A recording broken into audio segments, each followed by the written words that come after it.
I'll stand by that. I'm waiting. Be prepared.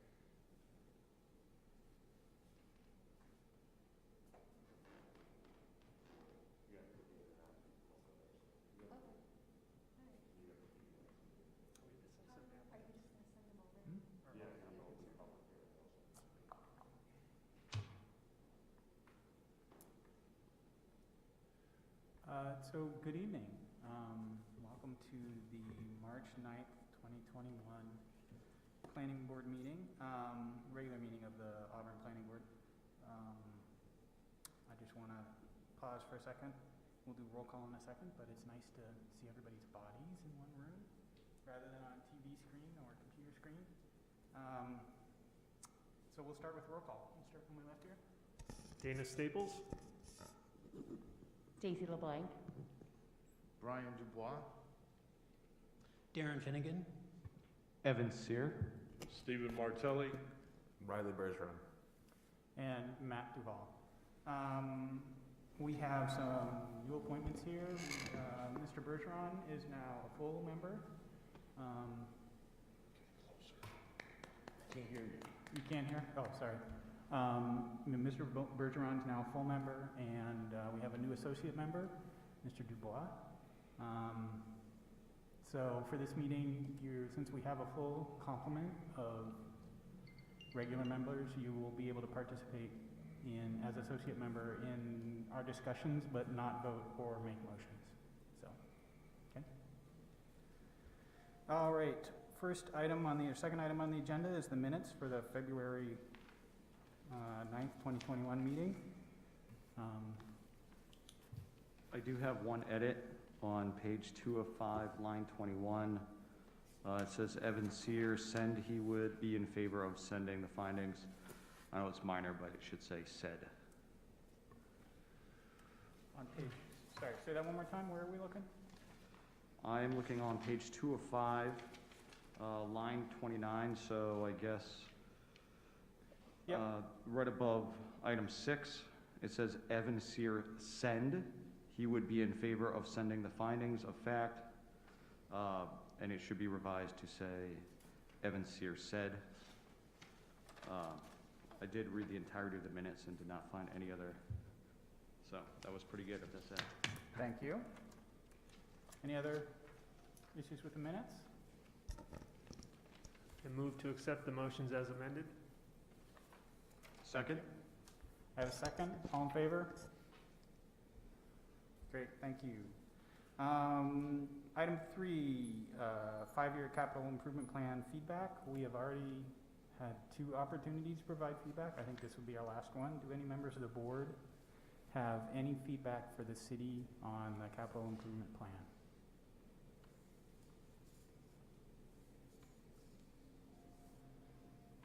Hearing none, we'll move on to item 4, which is a public hearing site plan special exception for a proposed 18-acre, 4-megawatt solar array at 1054 North River Road, PIDs 325-030, 326-001, and 326-001-001. Auburn Solar LLC on a parcel located in the Agricultural and Resource Protection Zoning District. Staff? Hopefully you can hear me. Can everyone hear me? Okay. So Hexagon Solar, like you said, is proposing an 18-acre, 4-megawatt solar array that will cover a couple of parcels at 1054 North River Road. The proposed array is located in the Ag Zone, which has its own set of standards pertaining to solar. In your staff report, we broke down the ordinance standards as well as those standards that are specific to the Ag Zone. And if you remember, the Planning Board created this ordinance back in June specifically for solar projects. The applicant also provided a response document to the questions that were posed in the staff report, which we also included in your packets.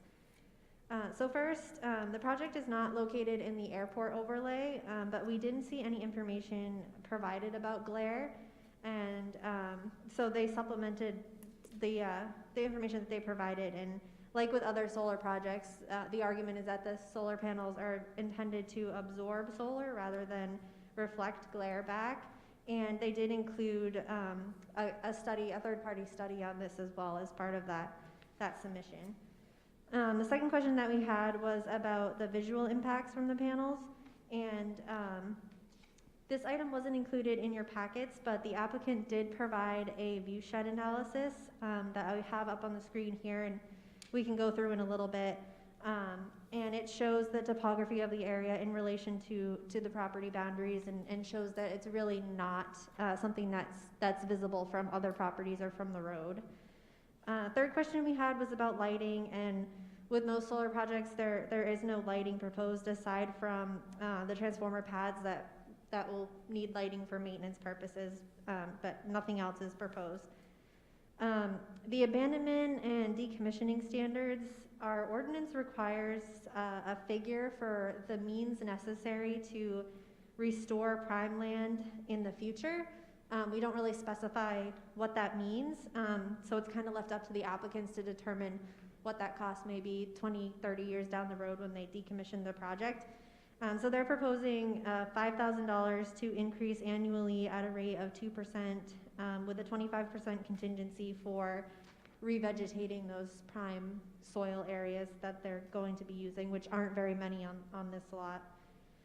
Another question that we had was the vegetative cover plan, which requires that prime soils are preserved throughout the life of the project. And they did provide a pretty good vegetative cover plan in your submission materials in that amended packet that they provided. And lastly, aside from the standard items like the addressing plan and performance bonds, are the prime soils. So the ag zone, the planning board specifically created an ordinance so that the least productive agriculture soils are considered first for development unless there is non-prime farmland available on the site. So in their additional submission, the applicant included an analysis on the soils and how they came up with where they decided on putting the installation. I do believe, and they can elaborate more on this, but I do believe they have a little bit of flexibility to move the array if they had to, but it's sited in a location that they think provides the most benefit to the adjacent landowners as well as the owner of these properties. So like I said, I'll let the applicant elaborate a little bit more on that, but I think that they've provided the information that we require as part of our ordinance for that. So other than any questions that come up as part of this discussion tonight, we just had the 3 conditions in your staff report. Like I said, the addressing, the performance bonds, and their plan showed a 5-foot fence instead of a 6-foot fence, and they already know about that, so they've already addressed that, but just want to make sure that's updated. So with that, happy to answer any questions that the planning board has for staff. Any questions for staff about? Yeah, Mr. Martelli. Yeah, I've got quite a few. This area's been historically used for a farm, for horses and hay and stuff like that. Is this area still going to have horses in that area, or any kind of sheep or grazing, in and around that? Probably something to direct to them when it gets to that point, I think. All right. Yeah, I'm not entirely sure. All right. How close are the residents that are on that road? I know there's not a whole lot of residents, but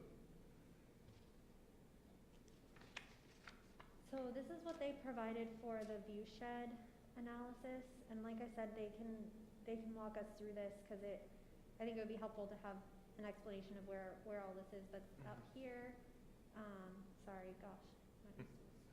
I can't hear you, Megan. Up here, they've provided the locations where they took some photos looking at the site from the road. All right. And so, like I said, I'd like for them to go through this a little bit more. But you could see, photo 1 is taken from the north end of the site. And, you really don't see any residential uses in there. The topography's really buffered them. All right. So.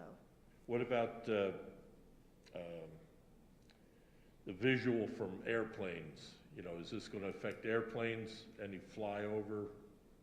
It's not in the airport overlay, and the airport manager had a chance to review it and didn't have any concerns. Right.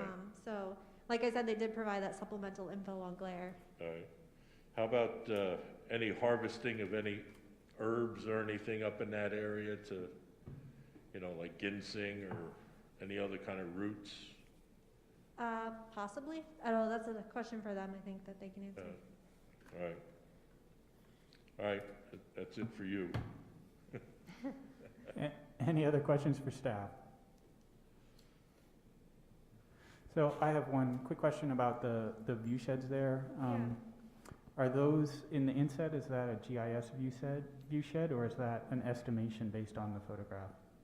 So you see in the corner, if you go down to the first one, in the corner there, there's that little yellow triangle up near the location of photo 1. Is that view shed analysis? No, it's not. Okay. I wonder in the future it might be useful to have some view shed analysis. Could Rosemary do that or not? From aerial photos, you mean, or? No, it uses the terrain, and then you specify sort of a place, and then it will calculate what you can see from that location. I can certainly ask her.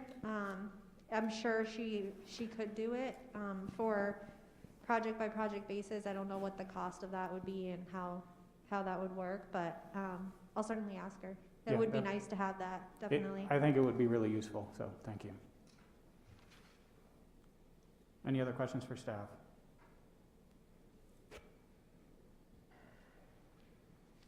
Hearing none, I think we can hear from the applicant.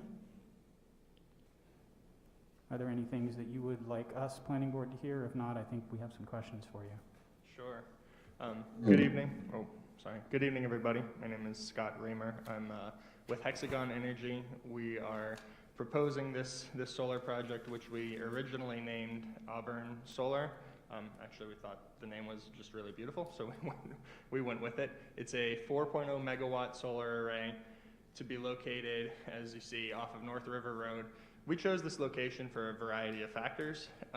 First off, we look for proximity to electrical infrastructure. And just to the, Megan, would you go back to that cover sheet really quickly with this satellite? Yeah, or sorry, the satellite imagery one. Yeah, there you go. Right to the east, you can see the roadway running.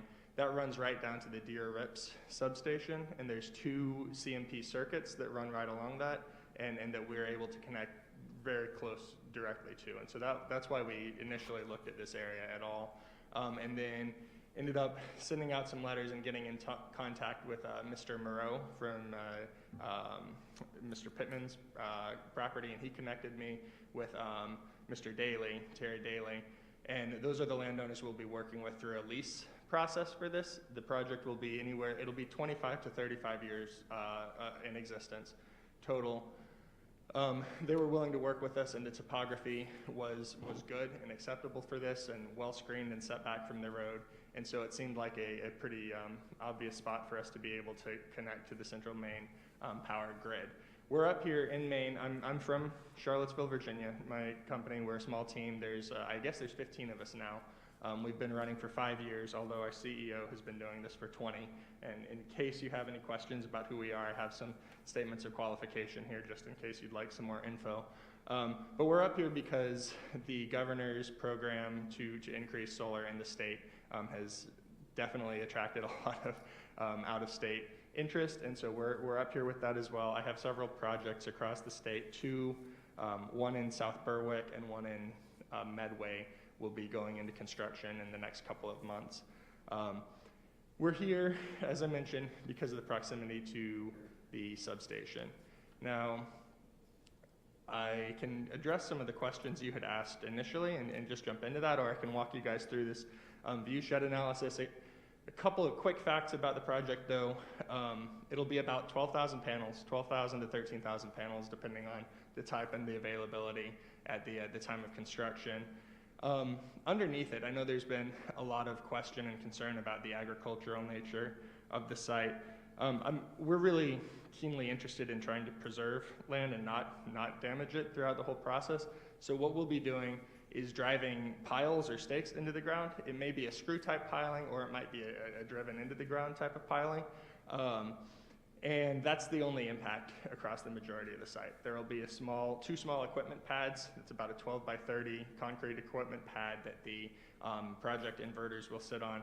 The rest of the site will remain pervious, and we're going to plant a local, or a mix of seeds that include like fescue grasses and local pollinator-friendly plants to help increase the bee and butterfly population in the area. That'll be mowed twice per year at most, and that's all part of the vegetation management plan that I've got submitted here. And I've spoken with Mr. Daly. He's pretty excited about that because he plans on doing some row perennials and row crops that he's really excited about the bees and butterflies helping increase the pollination in that area. So pretty excited about that. At the end of the project, all of it will come out and the ground goes back to being fallow agricultural land. So this isn't a permanent development by any means. The land basically maintains its nature and its character throughout. There's minimal grading associated with it. Our panels will follow the contour of the ground. The only thing, they run into problems when you get above 20% on a grade. So there's, Megan, could you pull up the site plan, the formal one, real quickly, please? There's about 1,200 square feet total across the 18 acres that we'll have to do a little bit of smoothing. And you know, we have written up in the topsoil management plan what we'll do with that. We'll stabilize the soils and we'll redistribute them in the area. They won't be moved off of site or anything like that. And that's just to allow those areas that peak right over 20%, that's to allow us to be able to continue following the contour of the ground with that. We have submitted, in terms of state permits, we are submitting our NERPA review because we're going to build over, we won't be filling any, but we'll build over some of these soggier and wet areas right in the southeast corner of the northern array. So we're going through the NERPA process with the state on that. Stormwater permitting will be handled through the permit by rule process. We've submitted for that already and received informal approval, but that will be wrapped into the whole NERPA once that's complete. And Central Maine Power, after a year and a half of us waiting in their queue, just about 2 weeks ago started the study for our project's interconnection. So we're very happy to have that underway finally. That's an overview. It's going to be power for about 600 homes powered from this, and local residents, basically anybody within the Central Maine Power territory. But in particular in this region, residents can subscribe to net their power usage against the power produced for this. So it's almost as if you have solar panels on your roof, but rather it's virtually subscribed instead of directly on top of your rooftop. But it's a community solar array that allows for community participation in that way. Very excited to be working on it. I've really enjoyed working with Mr. Moreau, Mr. Pittman, and Mr. Daly. And thank you guys for hearing me tonight, and I'm ready for questions. Great, thank you. So members of the board, do you have questions for the applicant? Mr. Martin? To be able to control the grass around the area, how are we going to take care of that? You gonna have grazing animals or somebody going in with a lawnmower or what? Yeah, that's a good question. I saw actually on one of the previous projects in town they had mentioned using grazing animals. We may incorporate that. The current plan is simply to use no chemicals, to just mow it twice a year. The mix that we'll choose will be low growing, so it doesn't grow up over the panels. And then twice per year, as per what's allowed with Maine DEP site law regulations, we'll mow it down. But that's about it. Yeah. What about removal of trees on the backside there? Because I know that they have logged every so often through that area. So there's actually very little tree removal in overall impact. The only area I think you may be referencing is this northwest corner here. That's actually pretty sparsely treed at this point. They'll remove them. We're not going to be stumping that area except for where it clips that very edge of the panel there. Right. That's the only area, and really that's not like it's all stumps. That's spaced out stumps. That's the only area we'll build on. The rest of that is just for shade management to keep the shade from hitting the panels. And I know that Elmwood Road there is a paper road on half of it. Are you going to be improving that so that you can get in and out? We will be, yes. So that's the access way that we'll use. Is Elmwood Road's a paper road right now, and actually I have a picture standing right at the front of it and that visual analysis that I'll show you in just a second. But we'll upgrade that section, and it had been, we proposed 12 feet. The fire, not inspector, but Mr. O'Connor had requested 20. We talked a bit and agreed on 15 feet of a 15-foot wide gravel road along Elmwood down to where the panels will be accessed. All right. Very good, thank you. Thank you. Additional questions for the applicant? Yeah. You mentioned 20% slope. Sometimes with slope, there's an indication of ledge. Mm-hmm. I don't know if you've done any samples to know if it's ledge or not, but if there's ledge, would you blast? Can you drill into that? How would that, if you're confronted with that, how do you handle Yeah, that's a good question. We'll do a full geotechnical survey before construction, and I do know that there is some ledge on the site for sure. That doesn't pose much of an issue because what we'll use is ground screws for the mounting. So what they'll do is they'll pop a hole down and then use a long screw, and that supports the panels in that way. The question of if that particular peak at 20%, more than 20% is ledge, I would honestly have to consult my construction firm. I don't think they're going to be doing any blasting. I've never heard of blasting for solar projects. My guess would be that will either just build around it and leave that little part open because it's not a significant number of them, or if it's small enough, they'll use a dozer to move it out and move it to the side. But I'll have to find out exactly based on the geotech survey.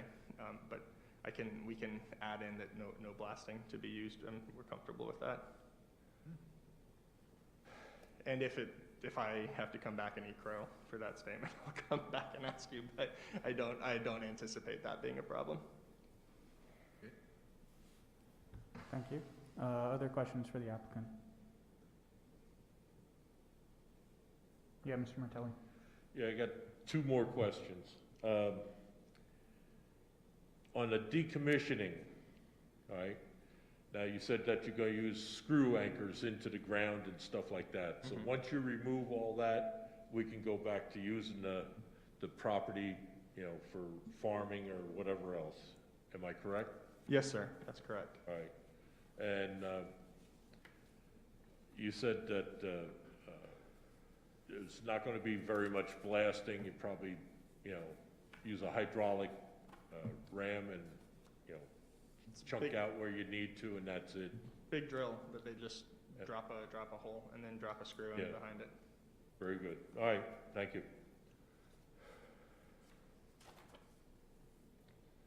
Other questions? Okay, I have one. So can you repeat, because the detail was actually left out of the documents, you spoke with the fire department about the road? Yes, sir, I did. So I can talk through what that was. We had originally proposed 12 feet wide because that's our standard, what we need to access with the trucks. The fire department wrote back and requested 20 feet just based off of standard NFPA, I believe it's National Fire Protection Association or whatever group, requesting 20 feet because that's their standard for all types of fire access. And so the plans, as they're submitted now, actually are updated to show a 20-foot wide gravel access road, which we're comfortable with. That's just it's kind of overkill. So I was in communication with Mr. O'Connor earlier today, and he said that they're comfortable because if there were to be a brush fire down this area, they're not going to bring the huge trucks down. It'll be smaller trucks for fighting the brush fire. He said they're comfortable with a 15-foot. We can leave it 20. It's just slightly less impervious area and slightly less disruptive to keep it at 15. But we're happy to stick with either way. I'd request 15, but if 20 is what's needed, we'll stick with that. And he said 15 was okay. Okay, thank you. I may be wrong, but I recall that our ordinance actually requires 20 feet. Is that right? I know that's an NFPA standard that we've had for solar projects. I don't think it has a specific width for the road. Okay. Yeah, I don't think it does. Because the reason I ask is, I recall that we had a discussion on a previous project about road width and it needing to be 20, and so if there is any standard that we have to follow, then we would have to issue a waiver to get to the 15-foot road, so. Yeah, Mhm. I don't think we have a width requirement. Okay, thank you. Eric and I were talking about this a couple weeks ago for a different project, and we couldn't find it in the ordinance, so. Okay, then, let's see, I have a couple issues that came in from the public, which I'd like to have you respond to. The first of these is, the decommissioning plan has, would, as written, result in leaving cables buried. And can you talk about the implications? How deep are those cables gonna be, and what are the implications for future land use? I could imagine if you're farming and you hit buried cable, that would not be awesome. That's a good point. And that was drafted by, it was a template engineering plan that we'd used. I am actually not sold on the need to leave the cables buried. I think they can pull those out pretty easily, so we can make that a condition. I'm not even sure. I think it's about 18 inches down that the cables are buried, which is too close for farming. So maybe a consideration where we say unless cables are deeper than 3 feet or something, cables are to be removed. That's fine as a condition for us. That was just a standard what we use in our decommissioning plans in general, which for forested areas is no problem, but for agriculture I can understand that being an issue. So sorry for the oversight on that. That was just the standard template piece. Thank you. I think that about covers questions for you from the public. Any further questions for the applicant? Thank you very much. Thank you, guys. At this point, we can move to the public comment part of this. I would need a motion to open that. So moved. Second? Okay, at this time, like to invite members of the public who wish to comment on this to do so. So Megan, are they in the other room? Yeah, so Eric is gonna send them in, Okay, one at a time to sit at this table. got it. I think this meeting's broadcasted in there, so. Okay, perfect. Okay, great.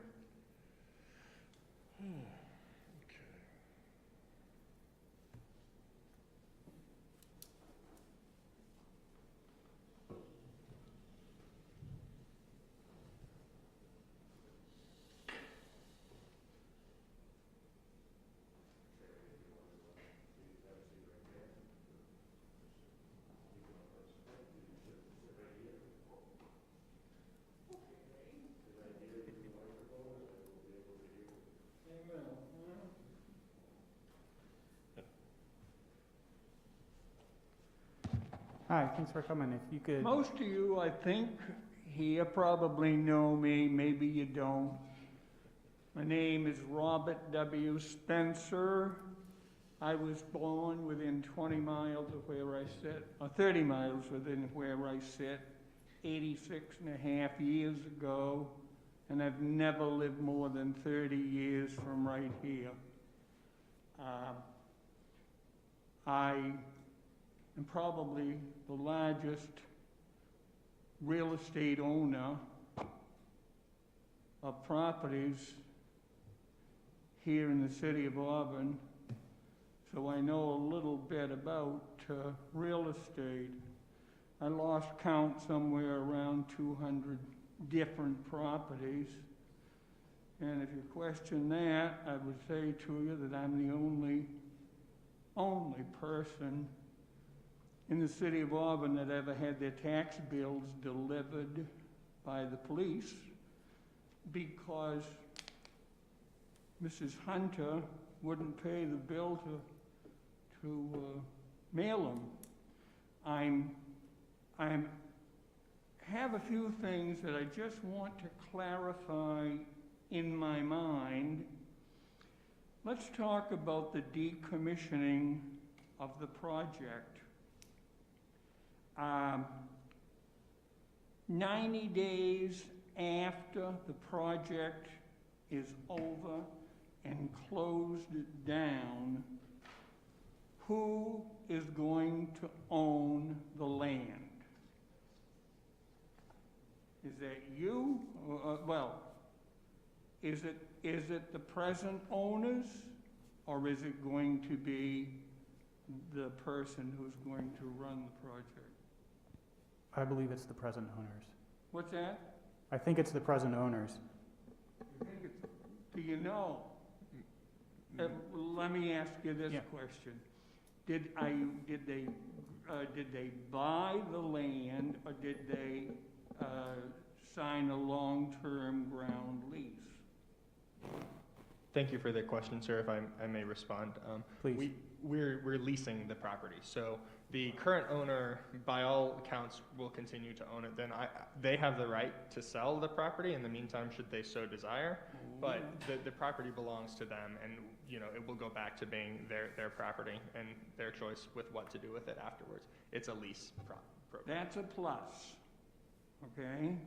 I don't like to see people buy the property but they're doing that all over the state, and 30, 35 years from now, they're gonna have thousands and thousands of pieces of land that are gonna be owned by people anywhere but Maine. So that's a plus. How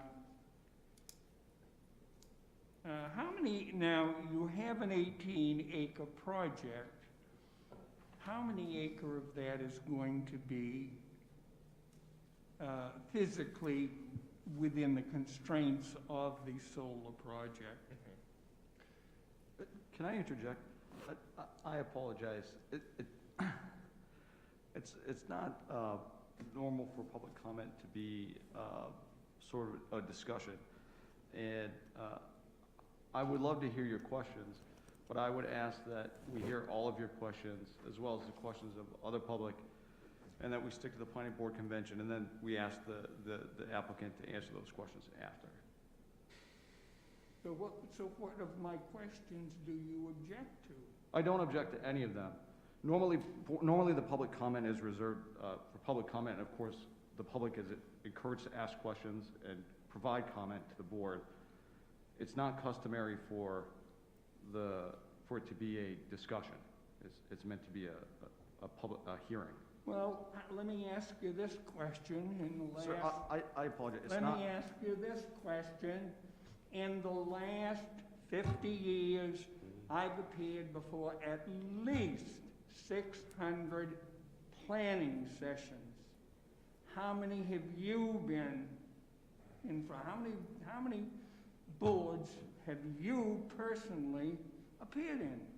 Sir, that's not what's at question. What's at question is that the planning board of the City of Auburn has specific bylaws that outline what is and is not allowed during public comment. I'm simply stating that under those bylaws, public comment is meant to be a public hearing, that is, a hearing from the public. Well, it is also that the public is supposed to be able to ask questions. Yes, the public is able to ask questions, and I'm not asking you to not ask questions, sir. I'd like to hear all of your questions. I'm asking that we hear your questions and that we answer those questions in the convention that the Auburn Planning Board normally does as per its bylaws, which would be to have those questions answered after. Well, let me ask you this question. Would you prefer that the judge asks them of you or me? So, excuse me. I would prefer that we follow the bylaws of the Planning Board of the City of Auburn. Yeah, Mr. Spencer, if you could please ask your questions. We will not provide answers immediately. We will let the other members of the public also ask their questions, and then we will return to your questions once they are done. So if you could continue asking them, we would appreciate it. And thank you, Mr. Sir.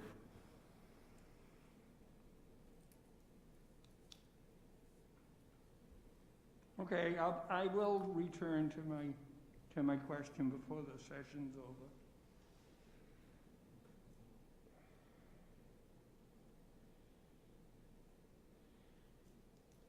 Sorry, could you repeat that? I did not hear what you just said.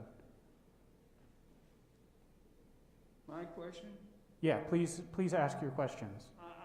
I was just trying to find out how much of the 18 acre is being used for the project, and if there is an excess of acreage, is he planning to expand the project without having maybe to come back again?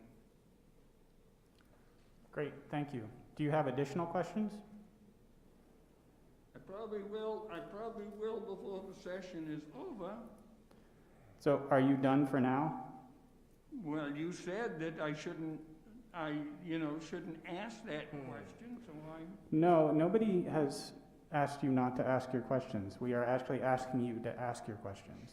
So if you have additional questions, I would like to hear them. well,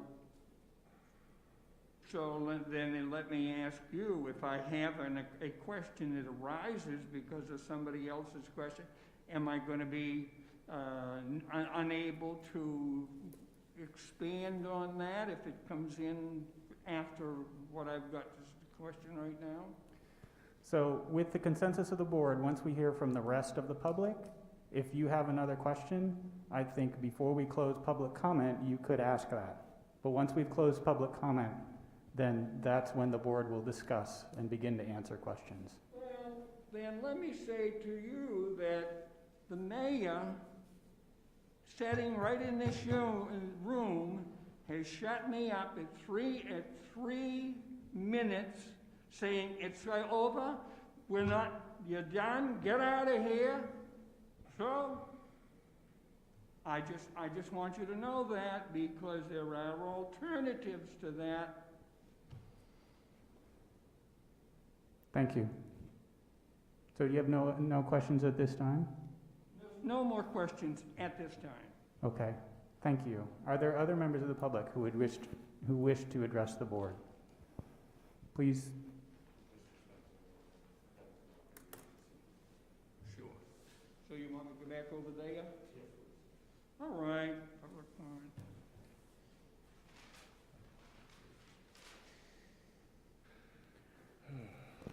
If you would state your name and address as when you address the board, just give your name and address. And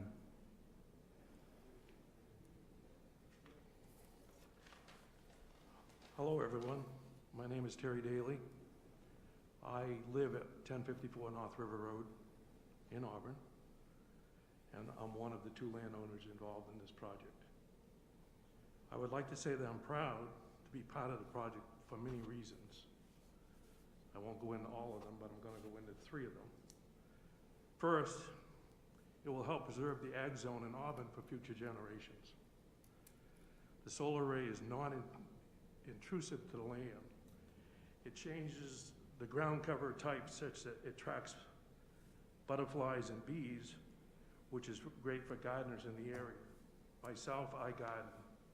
I have 5 raised beds and 4 direct in-the-ground plots for vegetables, along with 8 flower beds. I have blueberries and I have fruit trees. So the butterflies and the bees especially is something I'm looking forward to. I'm in the process right now. I've got all my groundwork. I'm waiting for the frost to leave the ground. I'm putting a 26 by 36 year-round greenhouse up with the plan to do perennial row crops. Second, the solar array preserves the ag zone in Auburn for future generations. When the lease ends, let's say it ended in 25 years, that's 2046. The land is put back in the original condition, and probably better than original, because around my stone walls will probably be cleaned out. A lot will change in that 25-year period. And that's quite a guarantee to the city that that land is going to stay ag and going to still be usable 25 or 35 years from now. That was part of my decision process. Third, the solar array makes a statement to everyone that Auburn is part of the solution and helping the state become carbon neutral. This solar array can power up about 600 houses. Residents who have strong beliefs in saving our environment can also participate as part of the solution by selecting to buy their power through the net energy billing program. I feel very strongly it's a win-win-win for the city and for the people that live in the city. I could go on, but time is limited, so I would like to thank you for your time. Thank you. Are there other members of the public who wish to address the board? If so, please come forward now.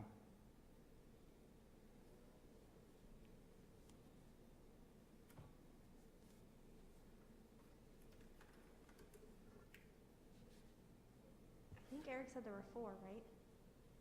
Hmm? Okay, There's- no oh. one else. Okay, hearing no one else, I would need a motion to close public hearing? Or public comment? Prior to that, in deference to the previous speaker, he did mention that he might have some additional questions that he would want raised. Eric, did you ask him if he has any additional questions? I just asked everybody. Okay, and he said no. All right. I'll make a motion to close the public input section of the hearing. I'll second that. Okay. Thank you.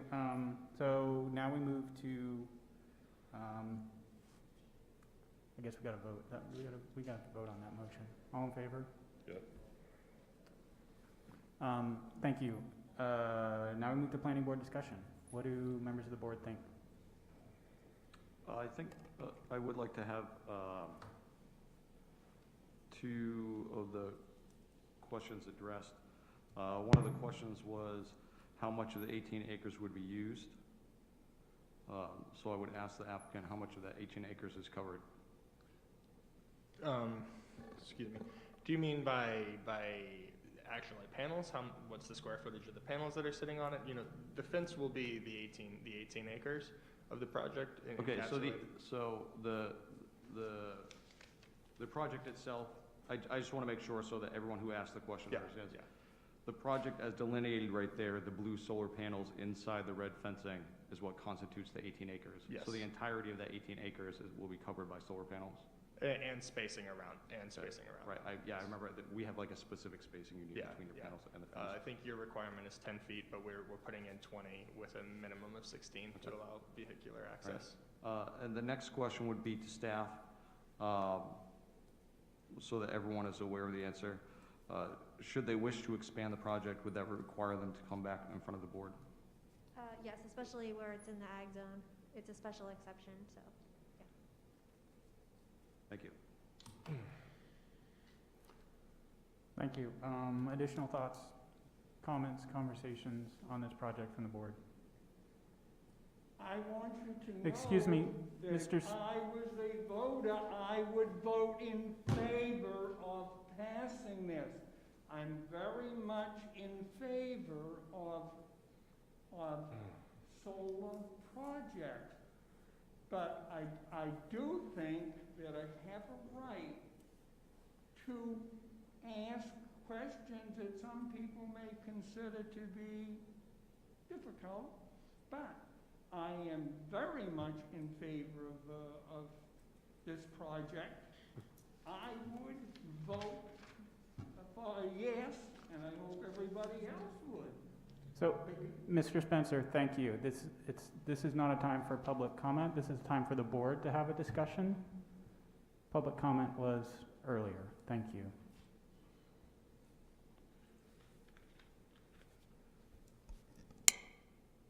Chair Duval. Yes, Yeah. Mr. In regards to the access road, there was a reference to the fire department allowing for a 15-foot clearance on the road. I briefly looked through what was in front of me for an ordinance on this, and I didn't see wording on that. And Megan and Eric, I believe you said that there wasn't specific wording to that effect. That's correct? Yeah, we don't have an ordinance for the road width. What David O'Connell's referencing is the NFPA standards for road width for solar projects for access. So it's not something you'd have to grant a waiver for, if that was the question. So as part of the board's actions, then, would we need to stipulate the width of that road? You could make a condition, or you should make a condition saying that the road width can be reduced to 15 feet just because the plan that you're approving shows 20 feet. So just for clarification purposes, I would recommend that condition on there.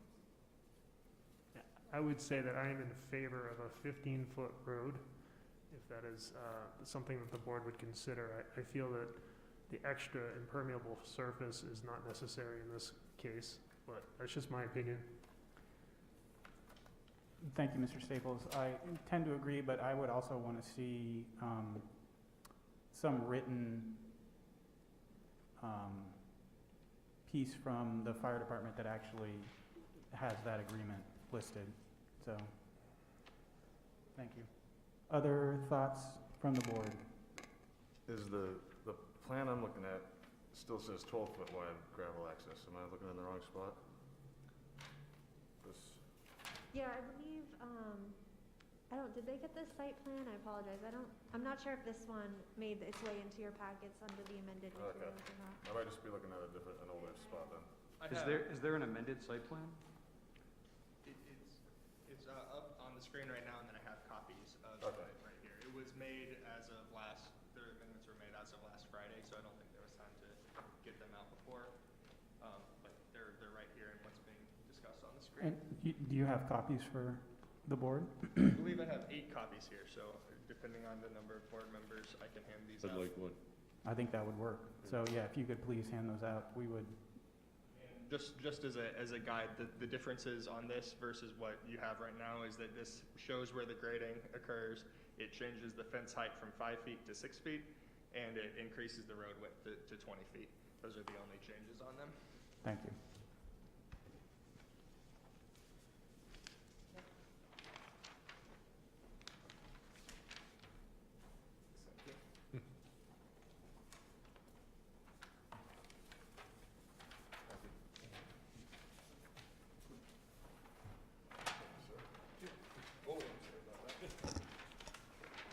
At some point tonight, I'd like to know what the ash tree not to be disturbed is for on the site plan. I've noticed that in a few different pictures.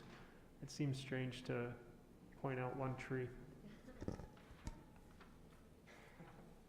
I can quickly respond to that in that in early conversations with Mr. Daly, he pointed out that he really likes that tree and requested that no matter what happens, that tree be left standing, and that was part of our agreement.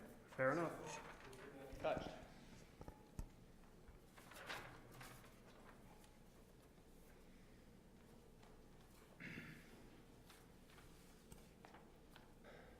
Other comments from the board, Mr. Sear? Mr. Du Bois, can you go? Mr. Du Bois? Mr. Chairman, I heard 3 things that I'd like to see buttoned up, and what that process is, I don't know yet. But one is that there would be no blasting. 2, the road width, we've heard about Mr. O'Connor's agreement to go from the original 20 feet to accepting 15 feet. I guess I would feel better if we saw that in writing from Mr. O'Connor from the fire department.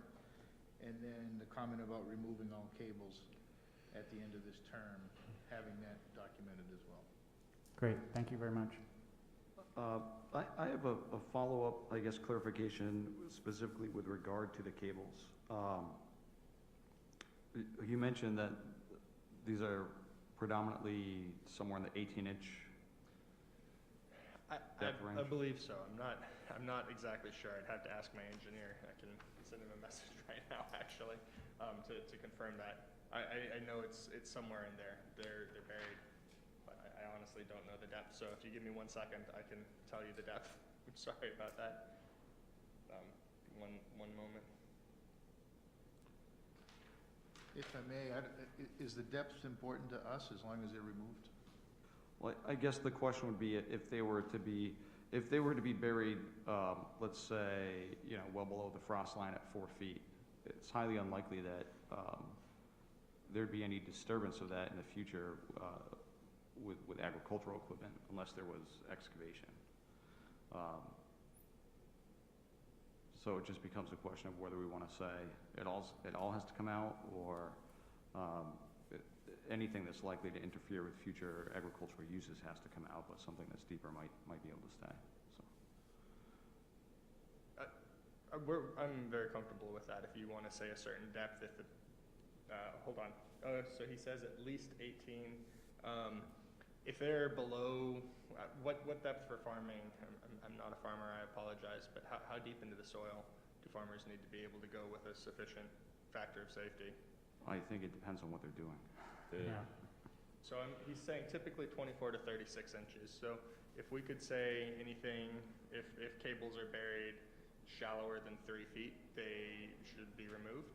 And if they're deeper than 3 feet, then they can be left. I think that's acceptable. I think that's a discussion we'll have to have. I think knowing that information is germane to the discussion, so thanks. Yeah, agreed. Thank you. You just don't want a whole bunch of things popping up around there, that's all. I understand, and like I said, we're happy to just remove them completely if need be as part of the conditions. Mr. Sear, did you have additional questions? No.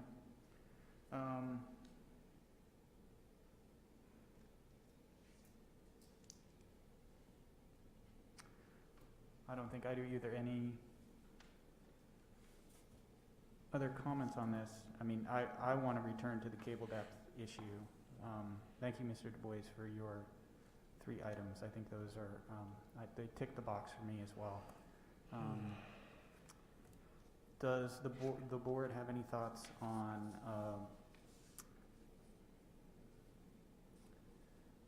sort of a depth beyond which leaving cables in the ground would be acceptable?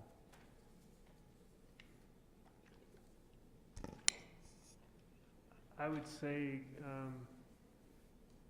in deference to the current landowner, I think the purpose of this land after the solar panels are removed is for agriculture. I would hate for somebody to get in there hoping to farm the land and have to dig up a bunch of cables. So I think, to me, it makes sense to remove them. Yeah, Mr. Sear.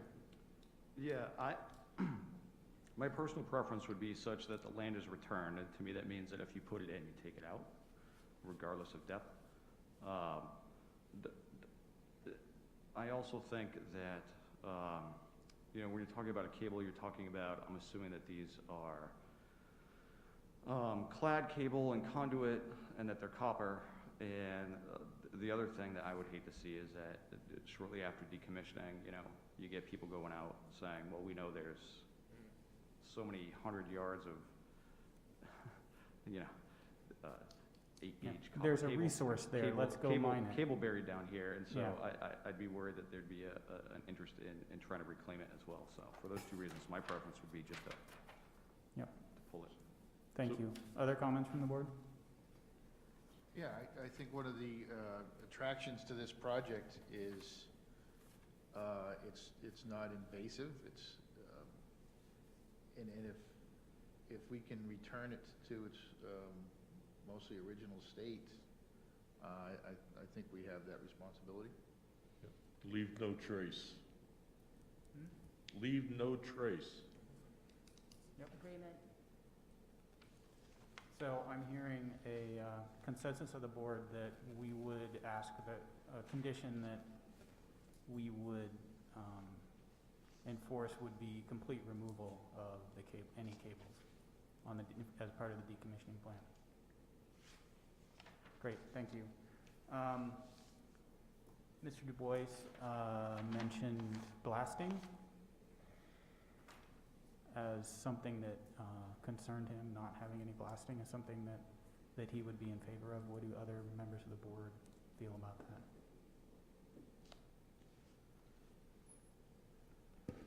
Yeah,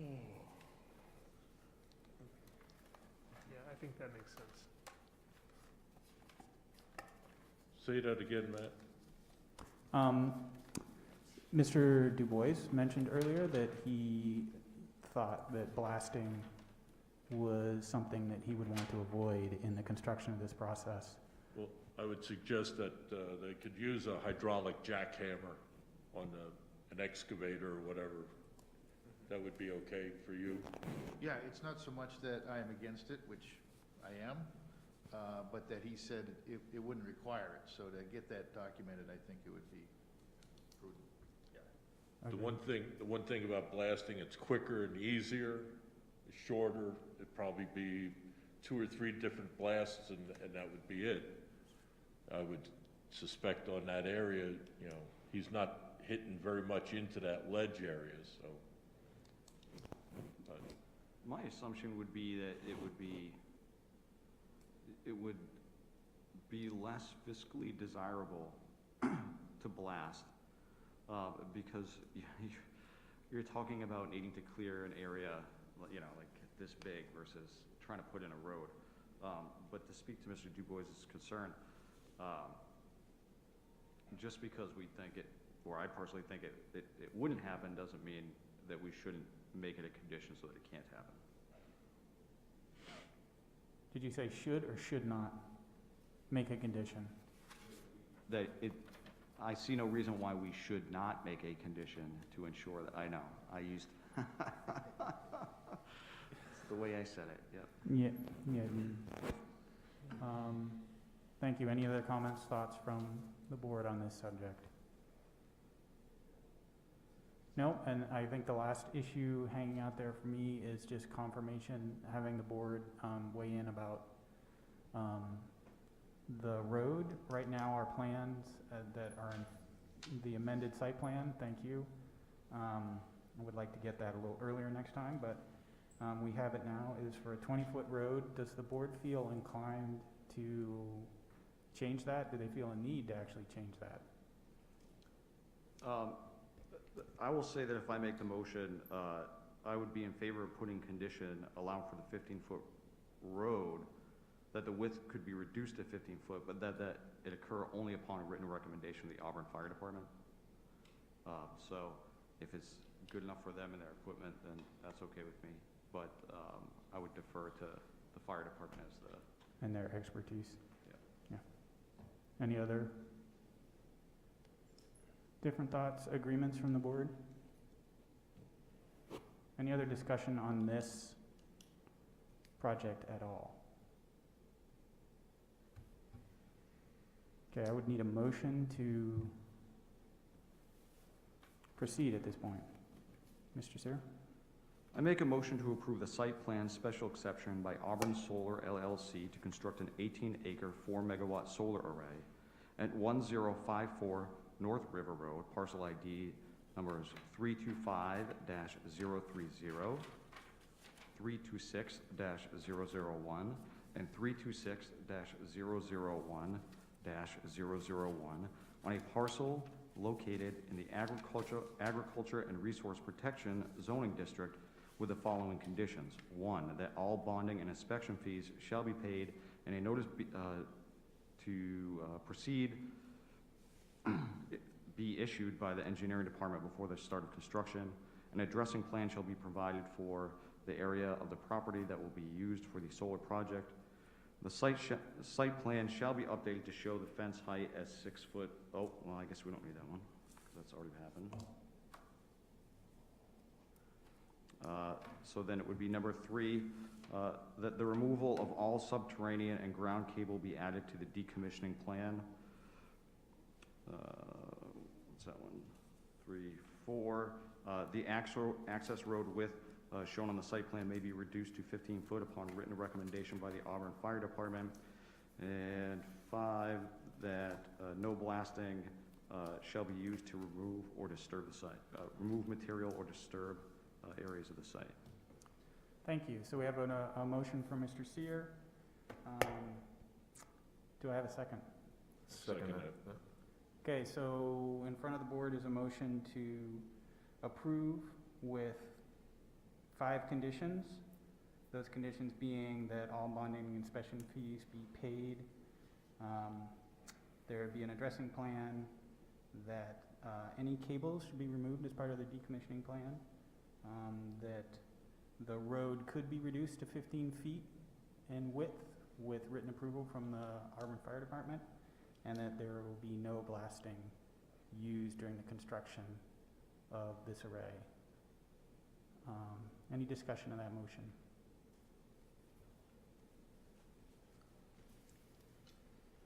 Hearing none, I'll call for a vote. All those in favor?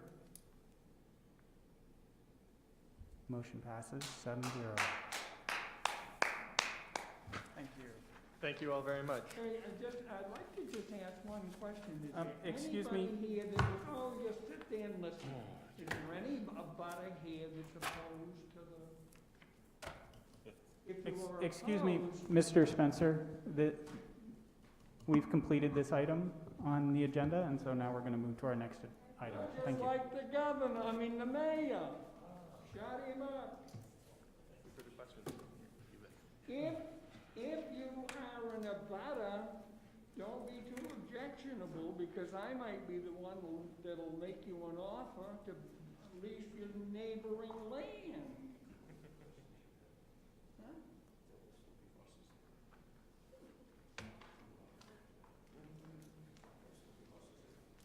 Thank you all very much. Pleasure talking with you. See you around. Thank you. Have a safe trip home, Thank you. I'm hitting the road and driving overnight. and congratulations on the little one. Thank you, guys. My wife, our first baby's ultrasound is in the morning, and they couldn't move it, so I got to get home somehow or other. So hitting the road. Oh boy.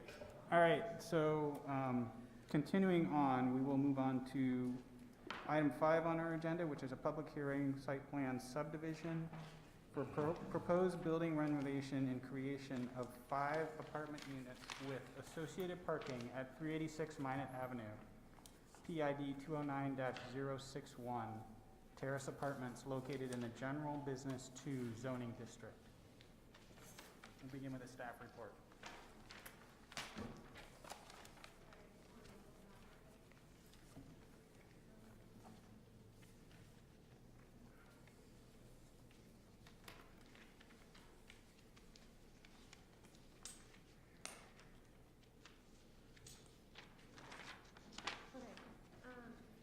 So like you said, this proposal is for the renovation of an apartment building at 386 Minot, and as part of that renovation process, they are going to be creating 5 units on the first floor, which was previously used as a commercial space.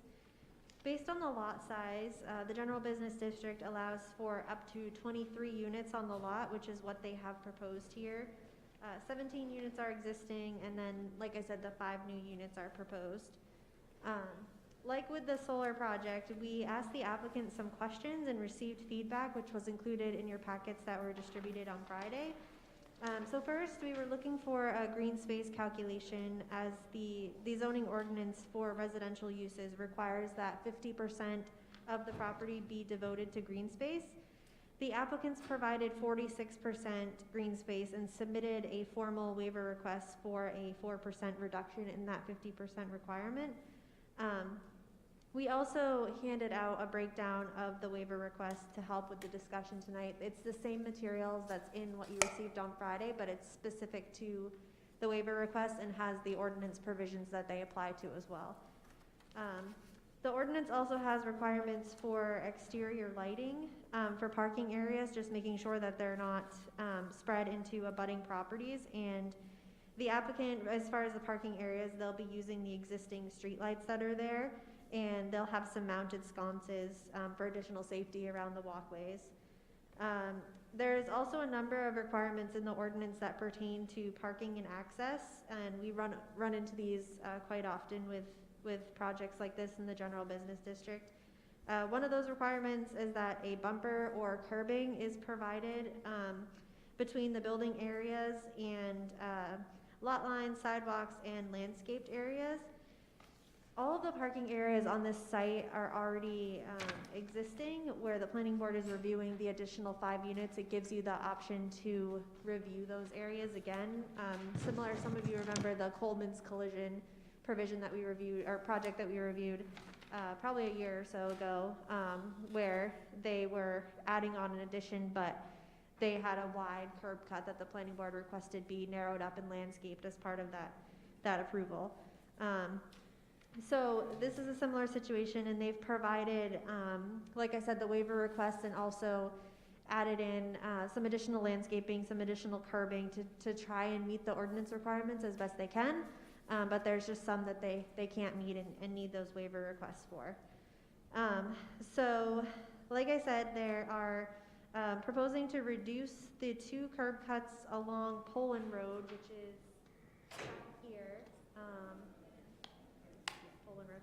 And then for Minot, they want to keep the wider curb cut area for safety purposes, especially with the sight distance and those sorts of things. They just feel that it's safer to have the vehicles entering and exiting through a wider curb cut on Minot. So the only condition that we recommended, again, is to coordinate with Rosemary on the addressing. But other than that, we recommend you go through the staff report, the waiver request that you have, and ask the applicant any questions that come up as part of that review. So, thank you. Thank you. Does the board have any questions for staff at this time? Mr. Martelli? This building was used for a karate studio a while back, right? The first floor, yeah. And wasn't the back half of this building under snow weight crushed or something on that order? Yeah, that's part of why they're doing these renovations. And then they also are creating those 5 units as part of that as well. And a structural engineer has been involved on this to make sure that the rest of the building is good? They've submitted, actually the packet that you received, I pulled out the site plan because the planning board's not really concerned with the building details and those sorts of things, but they submitted a full packet to Mark Stumbach, the building inspector, and he's reviewing all of that for structural purposes, so. Mr. Seer? So the applicant is seeking a waiver with regard to the green space calculation. They provided a site plan that gives us approximately 46%. The requirement is 50%. So I have 2 questions for staff. Are you able to tell us what the current green space coverage is on the lot now, without the addition of the plantings on Poland that we see on the site plan? And additionally, how much more open space would be required to meet the green space requirement? So I'm not sure how much is provided currently. That's why I asked for those calculations so we can make that determination. The requirements are 50%. So, looking at the site, I could do a few, measurements and stuff like that, but it's not going to be anything surveyed or anything exact. So I put that on them to provide that information to us.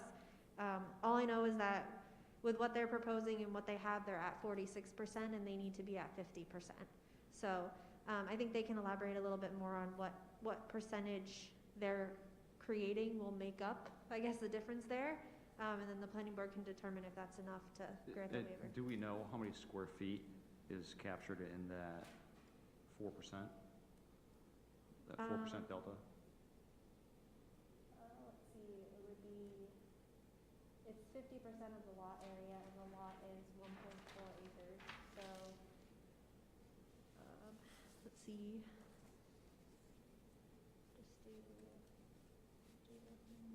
I just gotta do a little bit of math here, because I'm not gonna do it off the top of my head.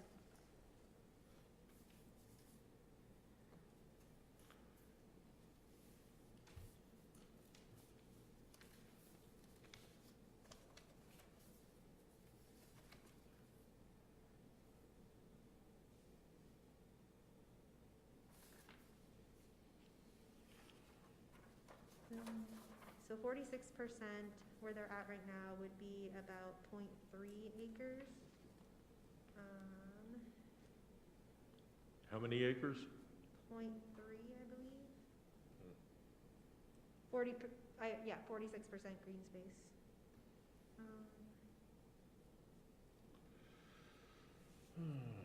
So then 4% of that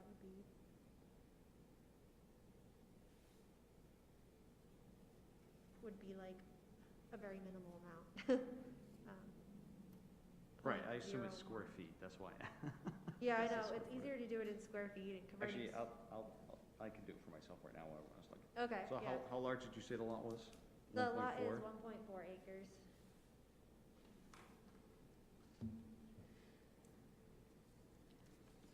That's it for questions for me for right now. So I think 4% would be about 2,800 square feet. Just judging by the 60,984 square foot lot size that's in the staff report. Other questions for staff from the board? Yeah, Mr. Du Bois. Thank you, Mr. Chair. I have a question about the Minot Ave side. Having a child that went to the karate studio where a lot of kids get out at the same time and not having a specific entrance and exit when there's a break in the traffic on that busy road, it's kind of a jailbreak for everyone to get out of there. Now, that's not the purpose now, but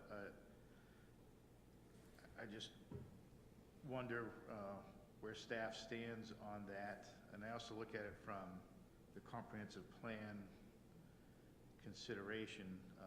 Aesthetically, it would seem that we would benefit from having some type of buffer from the building to the road or the parking lot to the road, as well as some type of traffic flow created by that. And I'd like to know where staff stands on that. Yeah, so the ordinance does require that they have those 20-foot curb cuts, and right now I think the curb cut was over 300 feet, I think, if I recall. 228. 228, okay. Yeah, how about that, yeah. So, you know, the ordinance requires that they're limited to 20 feet. So it's certainly something the planning board can require. The parking in this area isn't up against Minot, it's up against the building. So the ordinance requires 10 feet for a landscaped area between parking that's up against the road. So we can't really apply that provision here, but we can certainly require them to do some sort of landscaping to shrink that curb cut down. And that's within your purview under the ordinance. And unfortunately, I didn't get comments from the fire department or the police department about Minot Ave and whether this situation is better than an alternative situation. So I can't offer comments from them in terms of safety, unfortunately. But from the applicant's perspective, they think that it's safer to leave it like this, so.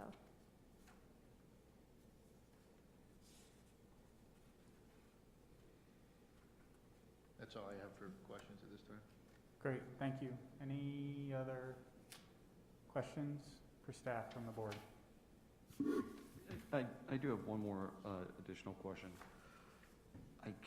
This is why I had run out before the meeting. I left my chapter 60 at home. That's why I like to keep it with me, right? So I'm gonna have to ask you.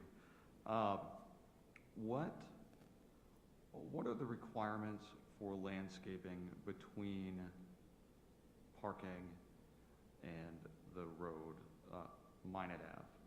It's that if parking's proposed within 10 feet of the road, then that has to be a landscaped island. So they can't park closer than 10 feet to the road, from the property line to the road, and then it has to be landscaped, that area.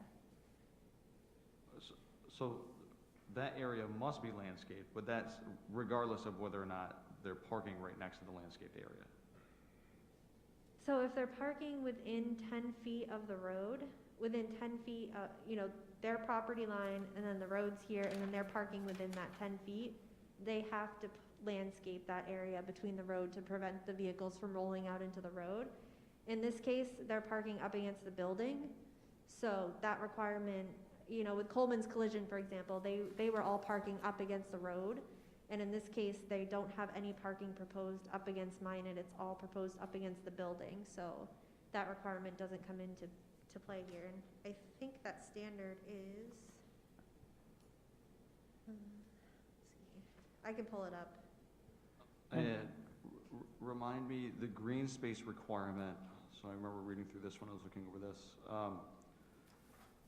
is pretty broad. So if we were to require some sort of landscaping there, it would meet the requirement of adding to the green space? That's correct, yeah. And green space includes, oops, that's not where I want to go. Green space also includes patios and walkways for, Yeah, I remember it was It's a weird- really, really weird broad. one. And maybe they didn't include those in their calculations, and that would help them get that up to that 4%, I'm not sure. 'Cause typically, that's not something you see for landscaping, green space. Right.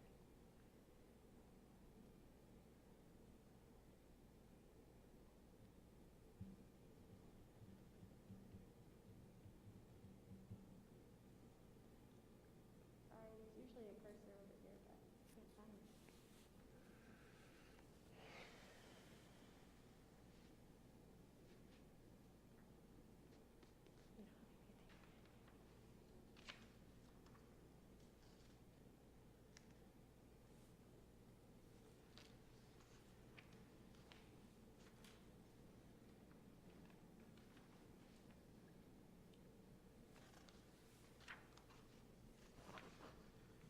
So here's that standard for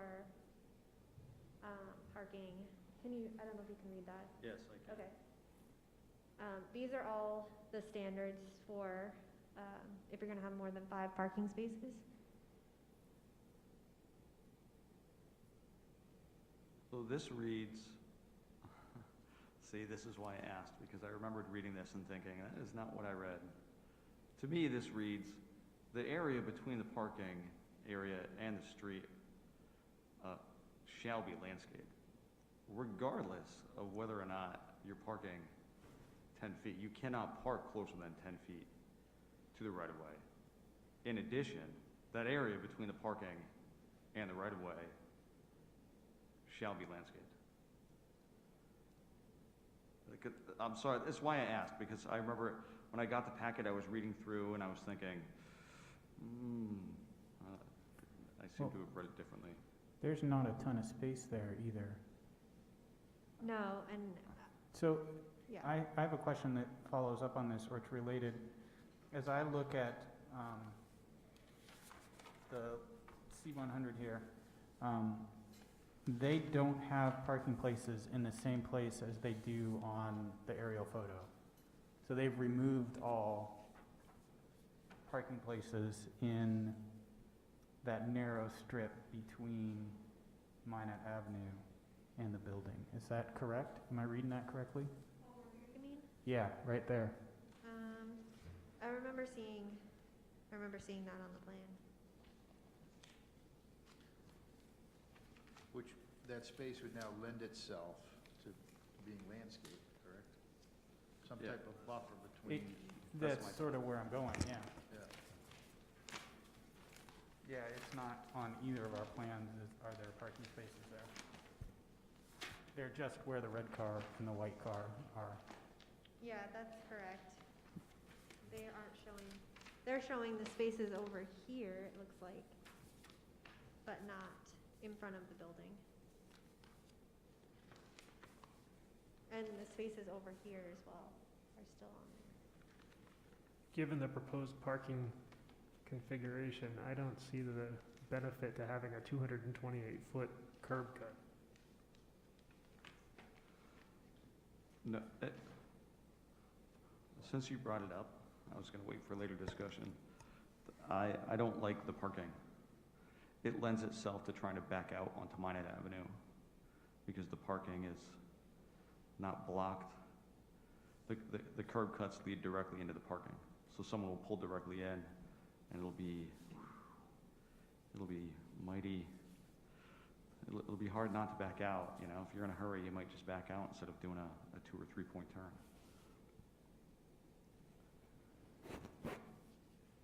How much of a curb cut is there right now?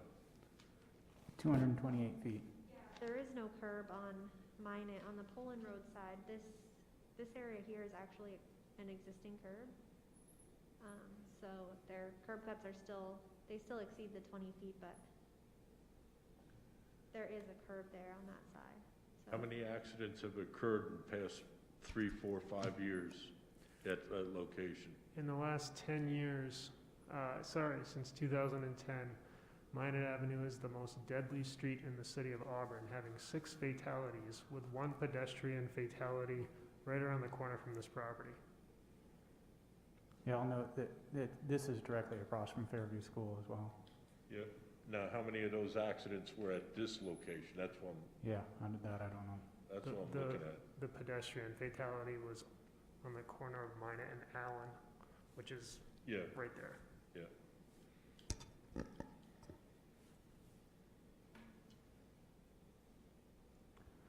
So Megan, you were saying there's no curb on the Minot side? That's correct. But am I reading this right, and that the site plan appears to show a curb? Yeah, that was my question. As- Curb on the Poland Road side, or? No. No, on there the- appears to be a curb on the Minot side, in the site plan. It's roughly where that blue car is in the road.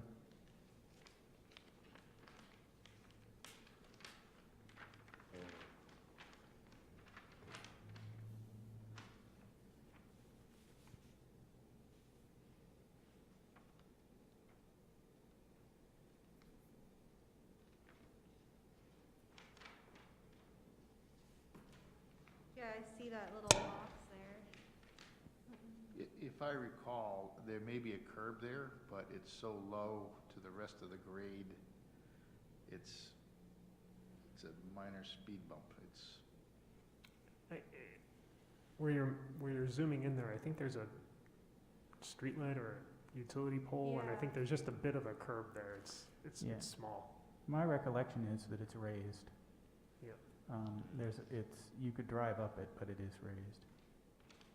But there is not a lot of room to drive through there, which is why you see that blue truck with the white bed is actually parking across the striping. Yeah. So the question is, how big is the buffer there? Can you still fit a drive through there? This is really similar to the Coleman issue, where there wasn't very much space actually to move cars through there.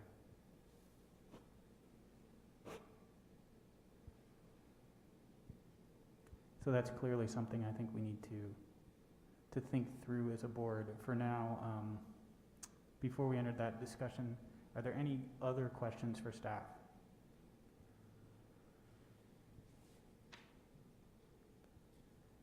Hearing none, I think we can move to the public comment portion of this public hearing. Do I have a motion? You got Did you mean the- people coming. I think we mean the. Oh, sorry, the applicant. applicant, not the public. Yeah, sorry. Move to the applicant portion. Thank you. So, thanks for coming. Eric, we're not quite to public comment yet. Okay, great. So, welcome to the applicant, and please tell us anything you need to know, and then we'll ask you some questions. Thank you. Thank you very much. My name is Travis Netto. I'm with Platts Associates Architects. We're over at 2 Great Falls Plaza in Auburn here. This project came to me as a result of a fire, actually, that happened here, and a section of the building was burned. So this project was preceded as a phase project. So we have a first phase, phase 1, that's being executed currently, which is putting which has put a new roof on the building that was fire damaged, structurally compromised. It's adding back in the units that were there before, and bringing in new walls where the walls were damaged by water and fire. And also everything's being upgraded to the satisfaction of local code enforcement for all the spaces. We've got firewalls that are being extended to deck between units, and a bunch of other things that are occurring within the existing units that were not fire damaged to bring them back online. So this second phase is envisioning a transformation of some business uses that were assembly style karate studio type spaces that envisioned business uses, and came with it that sort of traffic load, that sort of heavy on, heavy off, and then a little bit of nothing in between. And the thought was to convert that to housing, so it acted more as a complete organism, as a whole thing, and it acted more typically for the owners here. There's the trouble with that conversion, obviously, is the scenario on the street. This side of the building was sort of the business space, and then we had the sort of residential side over on the side street. But I think the conversion's great. The need is high. Speaking with Cheryl and Norm, the owners here, it's something that they really have come with me with ideas and really wanted to push this through to make this thing right. So it was, I think it was a well thought out piece for trying to integrate something sort of back into code. A lot of the code requirements are really easy to do if you're given a clean site or a new site and you can do things with new construction. It's hard to take something so old here and shove it back into new code. And so part of the struggle was the open space requirement, which was sort of item 1 on the list here. That open space requirement isn't specifically listed as an item of concern within the Minot Ave district. So it's not a sort of line item there. The residential section sends you to the multifamily section for density, but it doesn't necessarily tie you to all the requirements of that district. And that open space requirement happens elsewhere. So I wonder if, if there was a little cleanup, if that could be added as a specific trait to any multifamily happening in any district outside of MFS. And so it would be clear to folks like me to make your best effort, which I do anyway. Parking's the biggest thing that makes things work or not work. So that's the first thing I tackled, was how do we think about parking? And the first stroke was to get rid of all that parking that's in this ambiguous zone that's not sized to back up.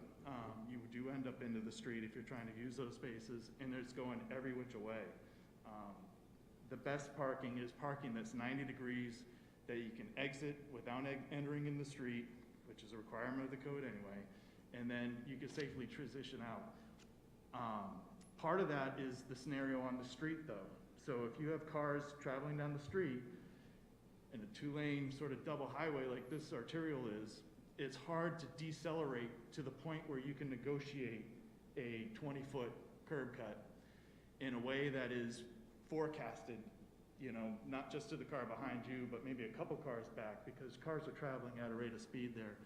And I think that's part of the theory, or part of the idea of this curb cut concept out here. There is a section of curb at the signage for the building, so it isn't 380 feet. There is a section there that splits it into 2. But I think the strategy was to offer a wide mouth for not just people exiting, but also people coming into the site. If you're making a left-hand turn to get into that parking, you're trying to find a gap between cars coming at you at a high rate of speed. You got cars behind you and cars passing beside you. So it's kind of an uncomfortable transition. To try to hit a 10-foot slot, I think, is a tight task, negotiating that turn. Now, granted, the use is not a karate studio. There aren't a bunch of parents showing up to pick up kids. There are not a bunch of people being released at a certain hour or time within that hour. This is a residential conversion, so that we're taking that peak hour use that'd be really intense, and we're spreading it out, and we're really making it almost negligible. So the parking's been realigned to sit fat where the existing pavement areas are, and there's plenty of room to make that turn and face the street when you get out there. On the residential side, we in the revised plan, we made an attempt to, as best we can without losing the parking that we're required to provide as well, create a plan that was not just kind of attracted to the street, but also was able to be well maintained.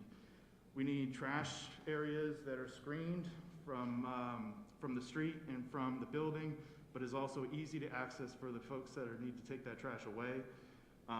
And we also, this was an opportunity to reduce the curb cuts where we could expand our parking, our landscaping scenario.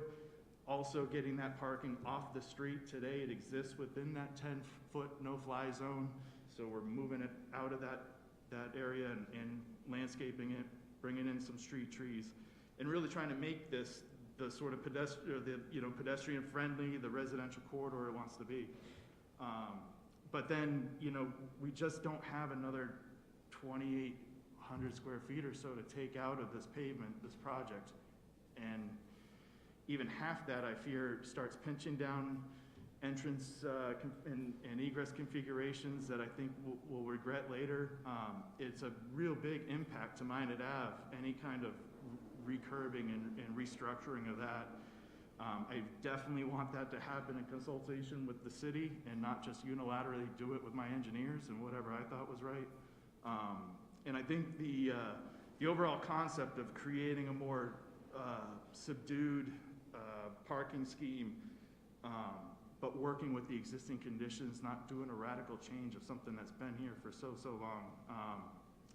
And so anyway, quickly moving on to these, again, just a reference to the multifamily suburban. I just wonder if that ought to be split. Kind of like the landscaping along the parking thing, like if that should be a requirement for all, that should be a split item. It should be item 6, not attached to 5, because you can't have a yes and a no in a rider. You kind of all yes or you're all no. It either doesn't apply or it all applies. So it's kind of a weird split there, but anyway, getting back to this, the bumper and curbing. The existing building has some curbing along it where the parking was against the building. Since we've eliminated that and relocated the parking, we'd like to extend some parking bumpers to satisfy that requirement along the parking at the, I guess the northwest corner there.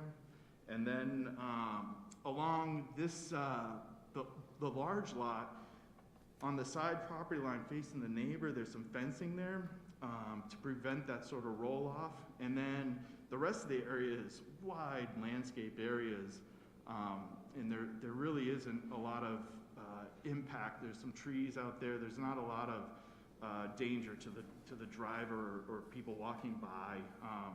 So for the sake of the much easier plowable condition of not having curbs and curb cuts and all that sort of stuff, or curb stops, we'd like to have the condition remain as it does today.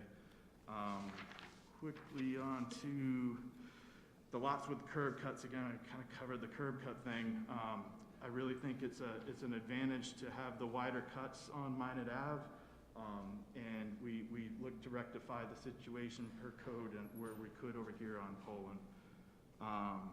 And then the medium or high volume traffic generator should have more than one two-way access to the roadway.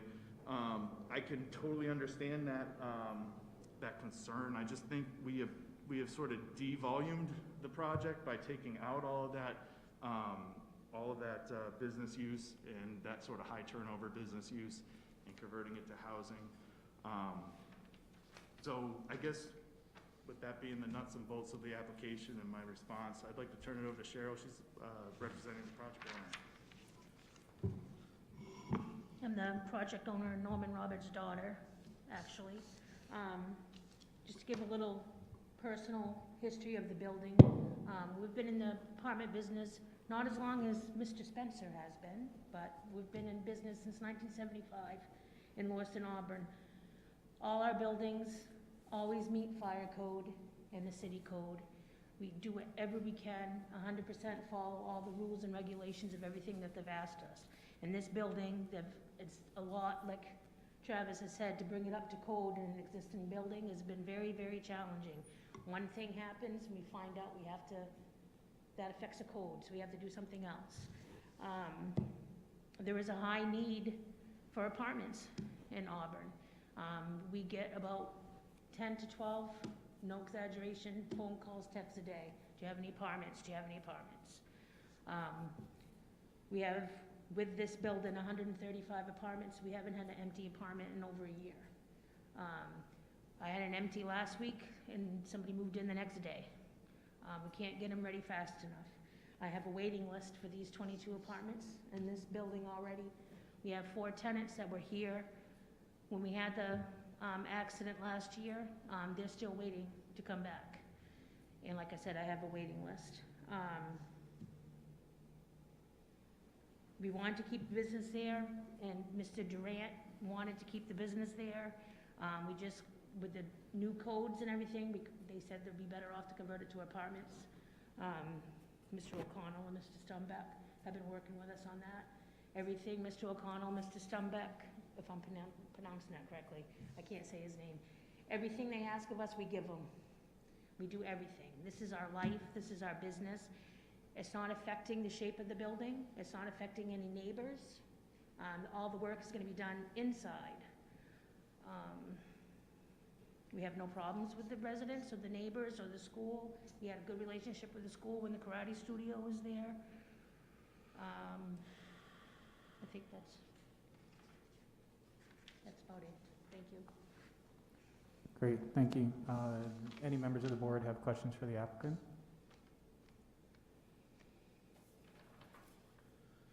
Mr. Du Bois? Yes, I do.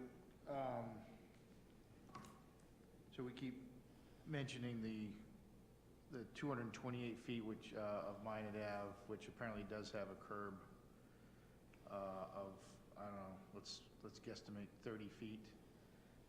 If you're suggesting not the 20 feet that's outlined in the requirements because of traffic, you know, I notice there are other driveways on Minot Ave, other businesses on Minot Ave that do follow those rules. But if it's not 20 feet, what might you suggest? Because surely it's not 228 feet that you're looking for. What's the magic number that you recommend? And then secondly, looking at the comprehensive plan, looking at attractive treatment requirements, what would you recommend there? How would you address that? I guess technically the recommendation is to leave the curb cuts as is in current state, and not affect that streetway. You know, as to whether there's a design that would be preferred over this, I think, you know, if there's a section of curbing that could get expanded, I think we'd look to do that before making wholesale changes to the layout and the location and the design of the parking.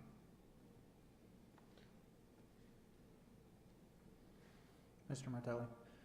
Is there any possible way of taking the parking that would be on Minot Avenue and putting it in the back on the Poland Road side? It won't fit in that area, which would make us deficient on the parking scenario.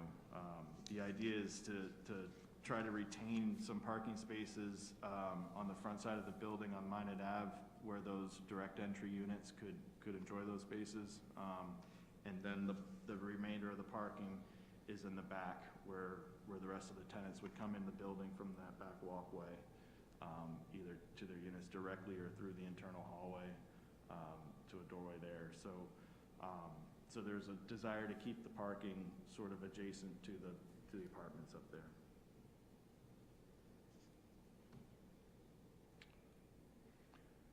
Can I add one thing? I'm sorry. One of the apartments is gonna be handicap, ADA apartment as well, on the Minot Avenue side. Great, so just to complete the thought Mr. Martelli had, how short are you if you eliminate the parking? I understand there's an ADA apartment, but just how many spaces do you come up short? We'd be too short, two spaces short of the requirement. I can say with some level of confidence that the new comprehensive plan for the City of Auburn will more than likely be eliminating parking requirements. So I don't know if we were to grant a parking waiver, if that would be a possibility.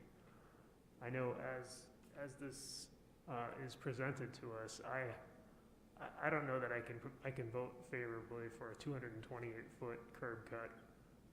And so I would look for any kind of concessions or compromise to get rid of that.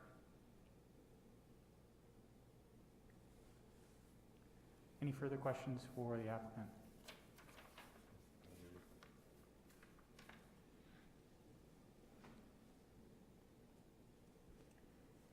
Seeing none, thank you.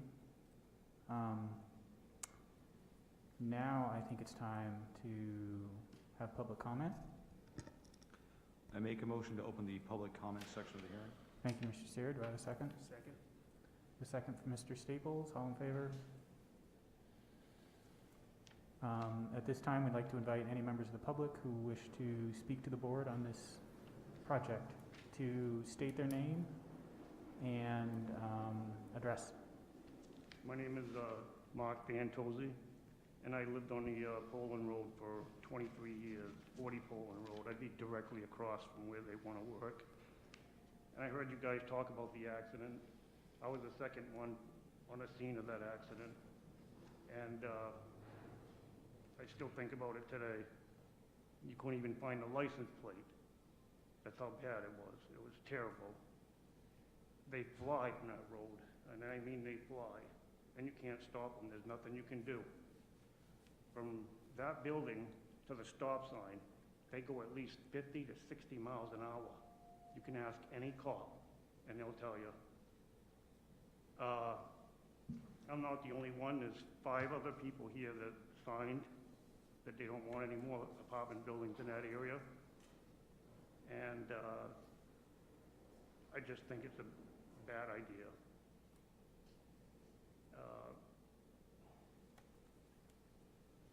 And I have their name, addresses, and everything.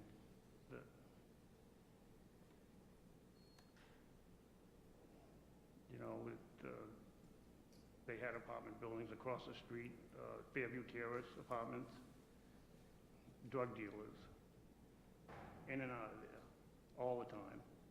So people had enough, they just don't want any more apartment buildings around there. Thank you. Okay, thanks. Are there any other members of the public?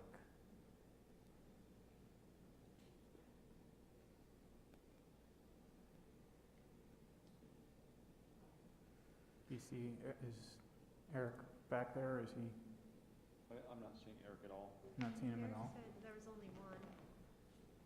Would you like me to go check? Oh, he's come home, he's come. So, seeing no further, or hearing from no further members of the public, I'd need a motion to close public comment. Moved. Second? Second. All in favor? Thanks. All right, at this time, discussion from the planning board. Thoughts on this? So, back to the curb cut. So a 228-foot curb cut, in my opinion, is problematic, mostly because of pedestrian access. So if you're a pedestrian walking down Minot Avenue on the sidewalk, you have a 228-foot absence of a sidewalk. That's the equivalent of walking across a 19-lane highway, where you don't know at any point when there could be a car coming in and out. And to me, that's, I just cannot go with that. So for me, this project is, I can't vote for it until we get rid of the 228-foot curb cut. Thank you. Other thoughts from the board? Yeah, Mr. Sear? Yeah, I would concur. The curb cut is more than problematic. If I'm looking at this, the parking on the, get north correct here, although that doesn't seem correct either. Well, we'll say if you are looking at the building, the parking on the right-hand side, on the front off of Minot, seems to be sort of adequate. I'm seeing 1, 2, 3, 4 spots. There's enough room to be able to turn around, adjust your car so that you're entering Minot Ave safely. I have serious concerns about the additional parking on the other side of the building, where the handicap parking is. If this is correct, I'm seeing something like on order of 12 to 14 feet between the rear of the parking space and where you would begin to enter what would be the sidewalk. And that is, again, I made that comment earlier, that to me seems problematic because that would encourage people to back out onto Minot Ave versus being able to turn around. Additionally, I will stand by my earlier reading of the ordinance. I believe it states very clearly that you cannot park within 10 feet of the right-of-way, but that the front must also be, have a landscape buffer. And so, like Mr. Staples, I would have serious, as it is presented, I don't think I can support this. I don't think it's necessary to nix the project, but at very least, the best that I could support would be to table it and allow the applicant to come back with a solution. That's my opinion. Thank you. Any other thoughts from the board? Yes, I do. I'd like to commend Platts Associates for the Poland Road. I think that's a substantial improvement to what we have today. Love the buffer. I assume it meets the requirements that we're talking about and shooting for on Minot Ave. I think the safety elements are on the sidewalk. I think what Mr. Sear just provided is great input, and I don't want to, aesthetics pales in comparison to safety, but here's an opportunity for the city to stand behind our attractive treatment requirements and improve that section of roadway aesthetically, and I think it's important to mention that as well. Thank you. Other members of the board?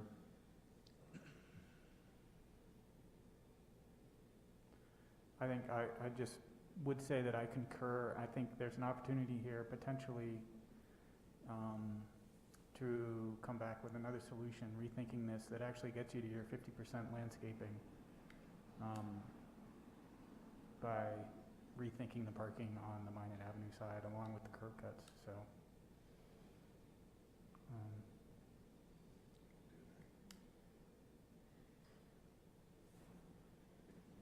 any other discussion, thoughts, any other points on this?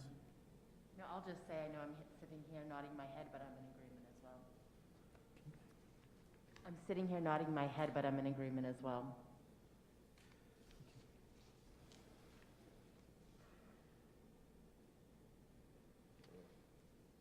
Any other comments? None? Seeing none, so at this point I would ask the board, I sense from body language that the applicant would like to address the board, but we would need consent from the board in order to do that because it is not something that's in our normal. Make a motion to suspend the rules to allow the applicant to speak at this time. Thank you, Mr. Sear. Second. I have a second. All in favor? Thank you very much. Sitting here, listening to the conversation, my client here has been moved to suggest some alterations to help foster the good neighborly approach that I assure you we're trying to pursue here. A few of the items that we would consider absolutely for proviso commentary, or we would come with, if we need to table and come with a new plan, we can. We would look to strike the additional spaces that were identified as particularly problematic at the northeast side of the site. The issue with that edge of the property is it's part of the Pine Street Society section, it's an open curb cut that extends past the property line. So I don't think it would be proper to close down starting at that edge with no reciprocal action on the other side of the property line. So what we could do is extend the existing approximately 50-foot existing curb along Minot Ave to reduce the curb cuts to 20 or 25 feet, depending on what the City of Auburn engineering and traffic like to see there, or maybe 30 if that's what they'd prefer to see. But I definitely would not want to do anything or suggest anything that's not in consultation with them.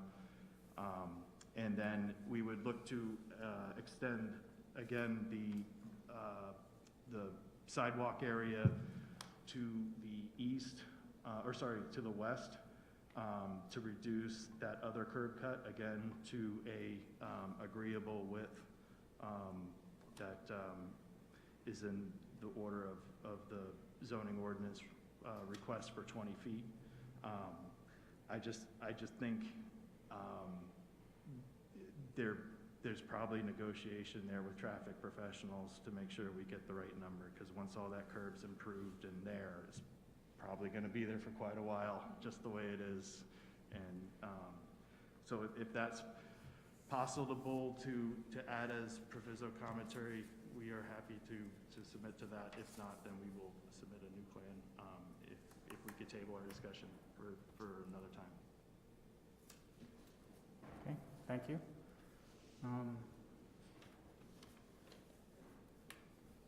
Any more thoughts, comments from the board? I'd like to say that I appreciate the applicant's willingness to take into consideration our concerns. I agree with Mr. Du Bois. I think the rear Poland Road treatment is exactly the kind of thing that makes you want to say, you know, this is a good project, but clearly the Minot side is problematic.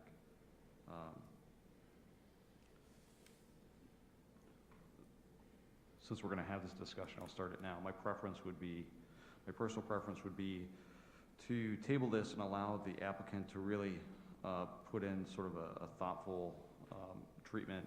My worry is that we have enough concern that if we try to scramble something together right now, it might end up being something that neither we nor the applicant are really happy with in the end. And I'd like to give them the opportunity to go back and take our concerns and really think about how they could address those concerns in a way that both works for us, but also works for them. So that'd be my preference. Thank you, Mr. Sear. Other members of the board?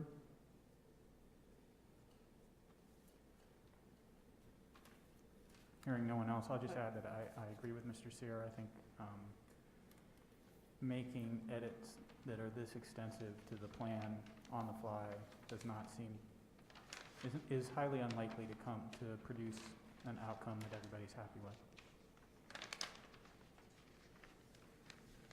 So if there's no more discussion, I would need a motion. I would like to make a motion to the discussion on to table this public hearing until such time as the applicant is able to provide a site plan that addresses the concerns raised by the board. Thank you. We have a motion to table. Do I have a second? Second. I have a second. Any discussion of this motion? Again, it's a motion to table until the applicant has a chance to submit new plans. So we're obviously talking about the 228-foot curb cut here. Is there a desire from the board to have them address the 50% green space with their 228-foot redesign? So I can just summarize what I heard from the board, and that is that there was some concern about that. There was some concern about landscaping between the road and the building, and the curb cuts. Those are the three things that I heard. I don't, if other members of the board have other items. I would say the parking was tied in with the curb cuts, but the parking on Minot Avenue, I think, would be a fourth concern. Yep, thank you. All right, if there's no further discussion of this motion, all in favor? Great. Thank you very much. Thank you.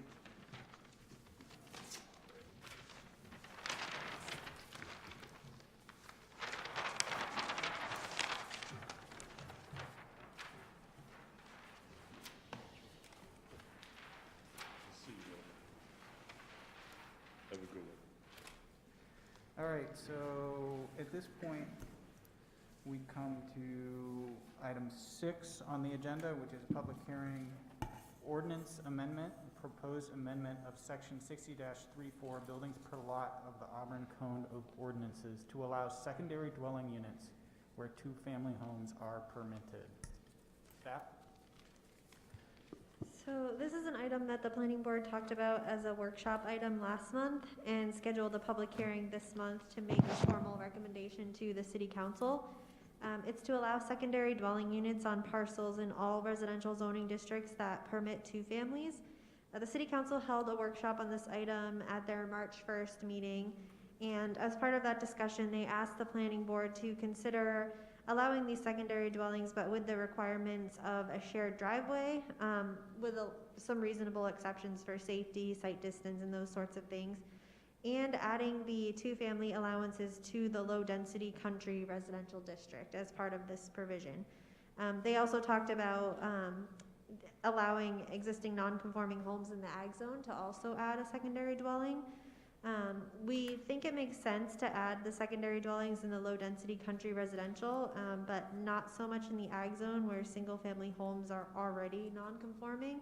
So that's definitely an item that the planning board's going to want to discuss a little bit further. And we put in your packets a suggested edit to the buildings per lot provision. So we recommend that the planning board take a look at that and makes a recommendation to the city council. Thank you. Any questions for staff from the board?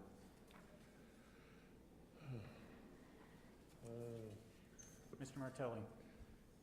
Yeah, Megan, are we looking at houses one behind each other from the road or parallel with the road?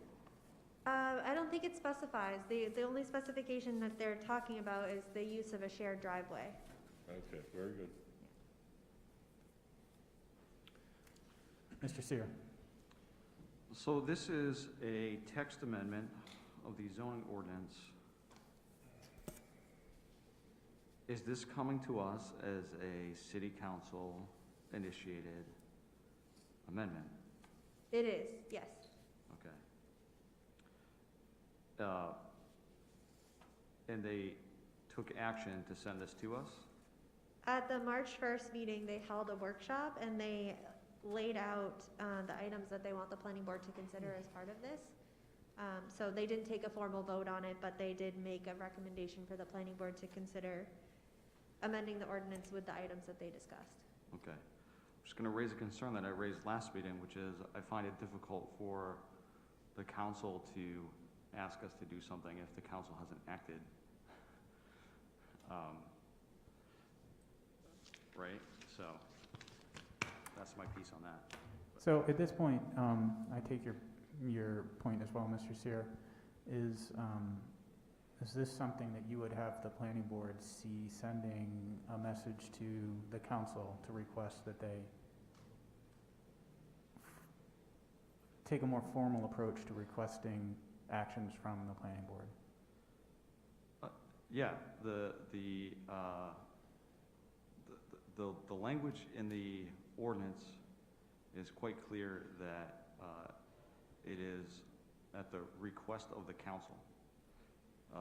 And in order for the council to request something, they must act to request it, and an act requires a vote. And so I am not in any way trying to hold anything up, but I think it is important for us to know that this is coming to us from the council based on council-wide action. I also think it would help us to understand the situation at the council level if we knew, for instance, that this came to us on a vote of 4-3, or was this on a unanimous vote?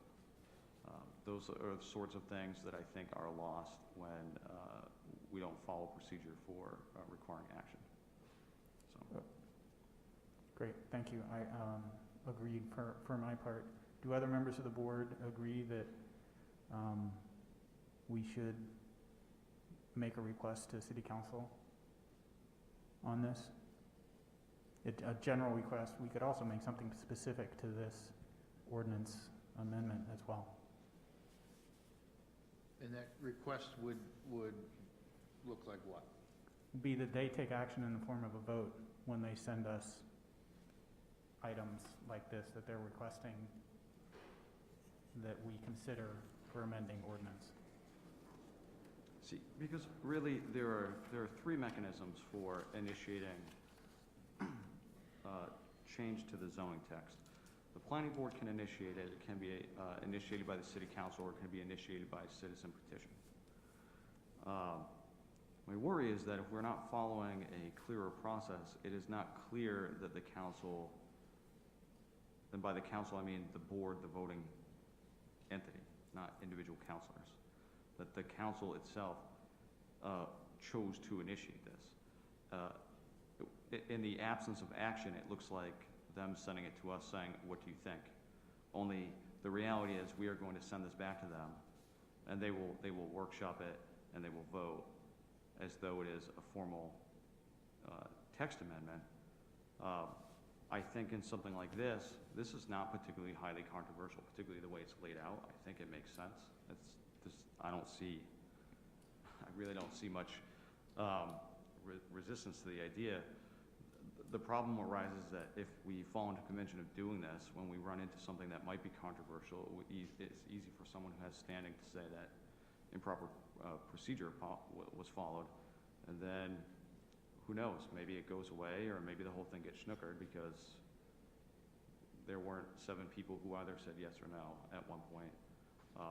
There's nothing in the ordinance that says the city council can't vote on something like this during a workshop, so it doesn't require them to have 2 readings. It doesn't require them to read it during a meeting.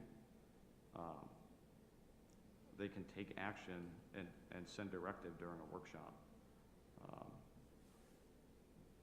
So I don't see it as prohibited. If they're already having the discussion, take a vote, you know? Thank you. Any other thoughts, questions on this? I do have a question specific to So, well, yeah, Get off my before we soapbox, get there, I just want to,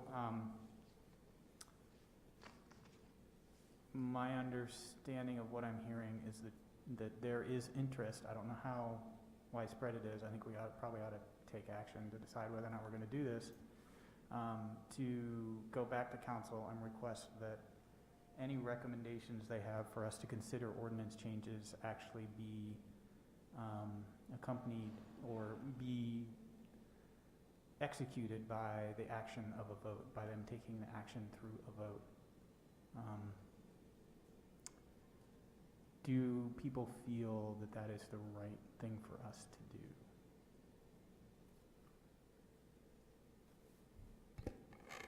I wasn't exactly sure how it got to us. How, if I'm not that familiar with the process, if they gave this to us and there was people in the council that objected to some of this, how would that be noted? The only way we would know that is if we had happened to watch that workshop or read the minutes after. In the absence of a vote, but if we had a vote, we would know. So I guess I have one question, if you don't mind. If the planning board initiates a zoning amendment, would the planning board have to vote as well to do that? Because we have the 5 categories on this agenda, and we talked about this item as a workshop at the last meeting, but we never really formally vote to take up ordinance changes if the planning board initiates them, so I wasn't sure if that's a process that should be followed through with both committees. That's an excellent question. I can say in the past, that's how we've handled it on the planning board as Okay. well, as we Yep. we voted as well.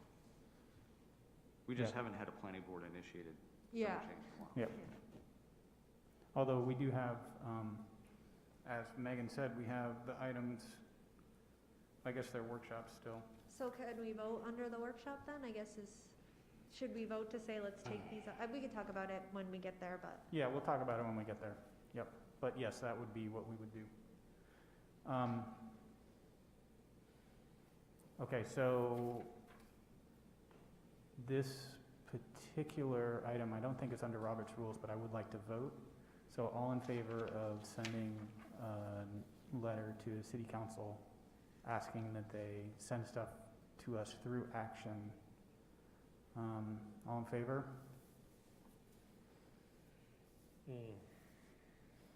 Thanks. So we'll draft something and send it on. Now, Mr. Sear, you had questions specific to this? Yeah. So unless it is determined that another driveway location could provide safer access than the existing driveway, I didn't really see sort of metrics. I know you mentioned things like slope, so on and so forth. Who would be determining that? Would that be done at the? I would say the engineering department or the police department if they know of concerns in that area. Typically, the engineering department does the driveway permits and those sorts of things, so they would be able to make that determination for us. Okay. Definitely not going to be me.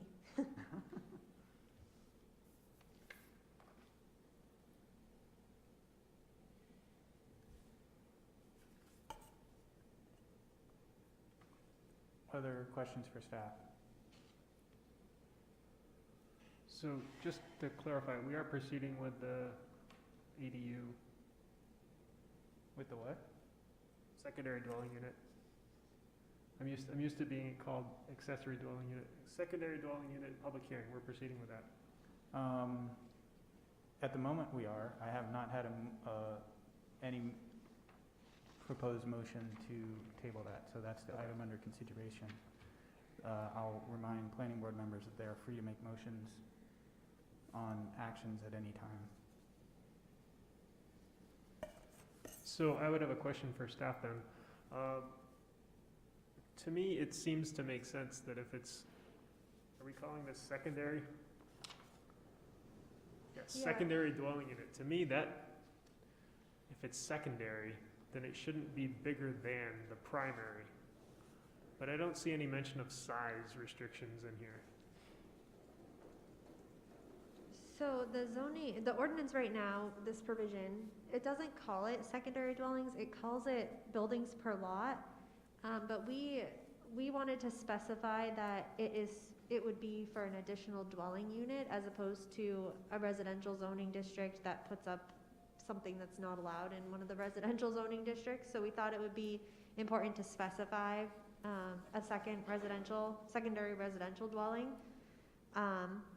You're right, typically with the accessory dwelling units, there is a size limit so that they're not larger than what exists currently for the home.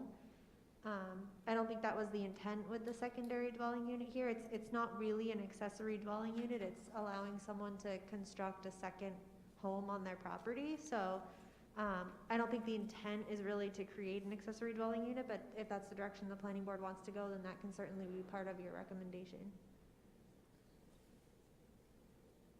Mr. Martelli. It's my understanding that the piece of properties that we're looking at have to have a road frontage of a certain amount of footage, all right?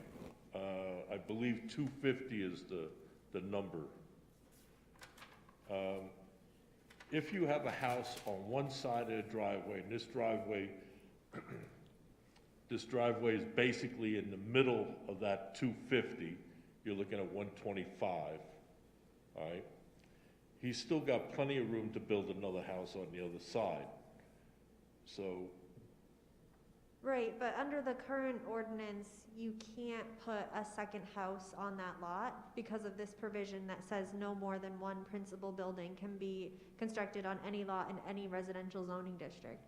So even if you had, say, rural residential zoning district requires 1 acre per lot or per unit, even if you had 2 acres, you wouldn't be able to put the second unit on there if you don't have the required frontage for both. So you'd have to have 500 feet, not just the 250. So we have to correct that wording so that we can put 2 houses on there. Yeah, so it's basically, say you have 250 feet of frontage, but you've got a 2 acre lot, it's allowing you to put that second dwelling on there, because you can still meet your density, but you don't have the frontage that you need to actually split the lot and add a second dwelling, if that makes sense. It's just one of those provisions that limits, someone that has the required lot area but doesn't have the required frontage to be able to construct a second dwelling.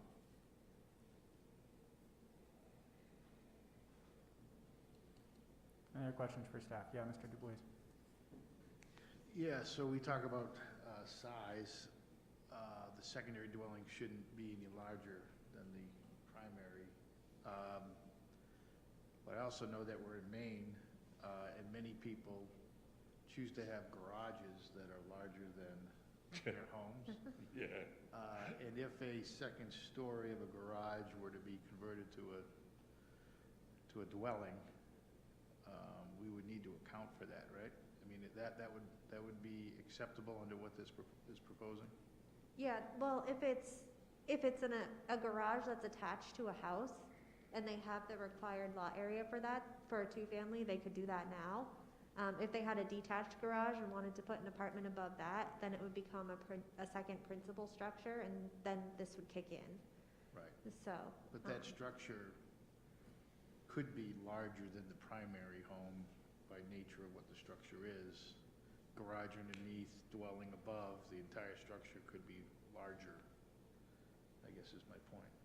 It could be, the ordinance right now for accessory buildings limits them to, I don't know off the top of my head, but we have a limitation on the size of accessory buildings in our ordinance somewhere. So for a garage, a detached garage or something like that, that's an accessory building. If you put an apartment above it, then you're turning it into another principal building. So a little different there, but let me see if I can find. So just rephrasing your question a little bit, are you wondering that, to me, it seems like you're suggesting that one could subvert the accessory building size limits with this provision? Well, I'm thinking you could create a dwelling out of your existing garage, and that would help. I think the part of this is, caring for a parent, relative, what have you, and having them on your lot would make things a lot easier. So if you had I happen to have an oversized barn. If I were to change that second floor into a dwelling, my barn isn't as big as my house, but if it were, does that eliminate me from doing that, or can I take advantage of that? Right. But I guess to your point, if I were to build a garage with a dwelling over it, but that happened to be larger than my small ranch, is that problematic, or is that problem solving? Yep, okay. Just so I understand. Mr. Martelli? I understand Mr. Du Bois's point of view, but I disagree with Mr. Du Bois.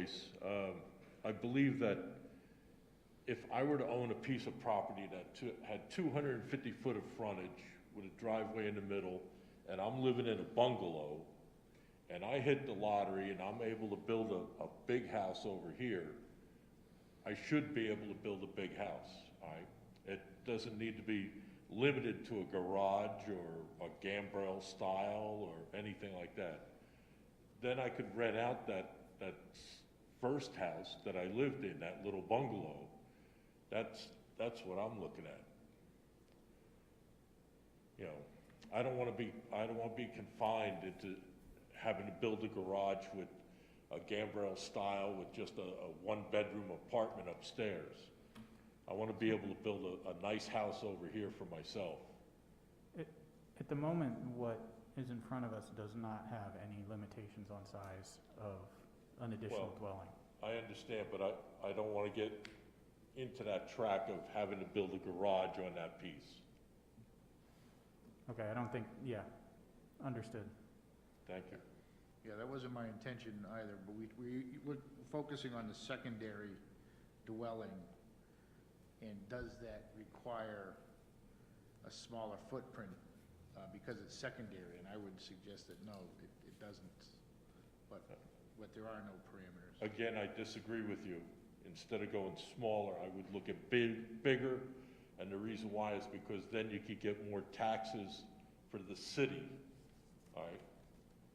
You're limiting the owner of that piece of property from a bungalow to building another bungalow, and we're only getting $100 a year for this bungalow. Why get 100 when we can get 500 for, you know, a 2-bedroom? You understand what I'm saying? Yeah, Ed, but I think you're misunderstanding. I'm not suggesting any limitations. It was a question brought up about secondary versus primary. Does secondary suggest a smaller dwelling? And I'm saying no. I want to get away from that wording of smaller. I want bigger. I rest my case. In this Mr. Bruno. instance, would secondary just be a chronological term? I mean, so at this point, I think we can wordsmith this if we want to. And that seems to me like what we're aiming on. I don't think, there's nothing right now that specifies the size of any of these buildings. It's just about, can there be 2 that house people? Am I correct? Yeah, that's correct. Yeah. So are there any other questions for staff on this? So if you had a lot with a duplex on it, would you still be able to build a second dwelling unit? If you're in a district that allows 3 families and you have the required lot area. So you Under would, this, right, currently you couldn't because it would be a second primary structure. But if this were to get approved, then you would be able to, if you have the required lot area. so you would be able to build units up to the allowed units in the zone?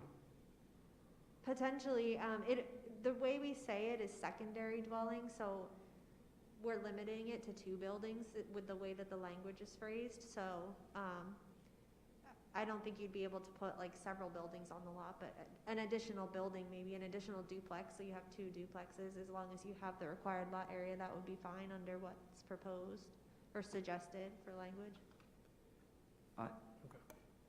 That is not how I read it at all. It is not how I followed the discussion at the council either. They were talking, this was specifically for those lots where not all of the residential zones in Auburn, but many of them do allow for a 2-family dwelling, right? So like if you're in multi-family urban, you can put a 2-family dwelling. If you're in all the way up to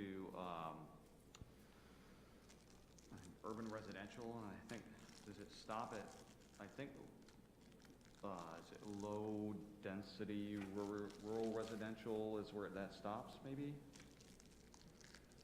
Yeah, low density country, you can only have a single family. Okay, so you can go all the way to low density rural residential and have a 2-family dwelling, but they have to be attached. If they're on one lot, they have to be attached. There's no way around it. It doesn't matter how big your road frontage is. You could split your lot, and now there are 2 lots, and now you could build an additional residence on the second lot, but there's no way to put 2 dwellings that are detached on the same lot. So when I read this wording, I didn't read this to mean, and I would like additional clarification, and I did not follow the council discussion to say it meant you could put, that this was allowing you to put as many units as are allowed in that. It didn't allow you to maximize the density on your lot. You could at most build 1 additional dwelling. So that would mean that if you had a duplex, you've already got 2 dwellings. However, if you were, for instance, in multifamily urban, okay,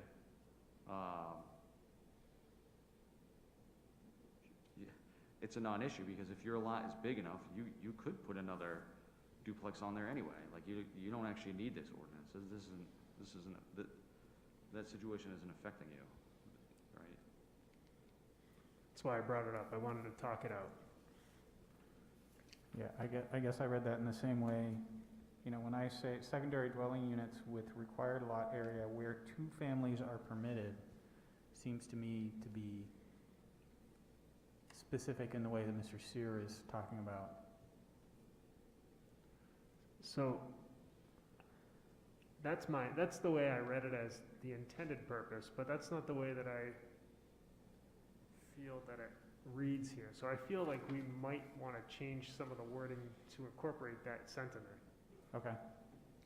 Yeah, I think someone could interpret it to say, you could have two families if you have that density that you need for that. I don't know. Okay. I don't know. It could be interpreted that way. I don't think that's the way we intended the language to be, but I see how it could be interpreted that way. Any further questions for staff? So this is a public hearing, which means we have to have a public comment period. We'll come back for discussion after public comment, but at this time, I would like to open that, so if I could have a motion. I'd make a motion to open public comment. Thank you. Do I have a second? Second? All in favor? Thank you. At this time, if there are any members of the public present, we would invite them to come and address the board. There is not. Make a motion to close the public comment. Thank you. Do I have a second? Second. Thank you. All in favor? All right, so discussion. I think what I'm hearing at this point is some concern about the wording in a number of places. One, the use of the term secondary seems to be something that a word that lends itself to interpretation in a way that might not be helpful in terms of size. And I heard a concern from Mr. Staples that the wording around restricting this to 2-family was not necessarily as crisp as we would like. Are there other issues that the board is thinking about with respect to this?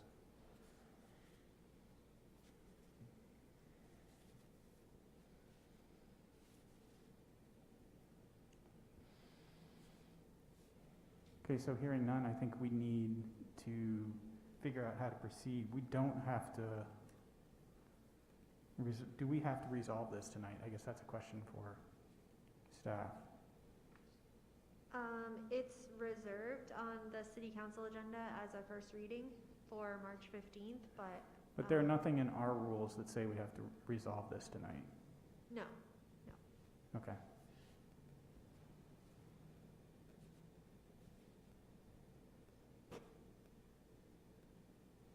So this is the proposed language in front of us.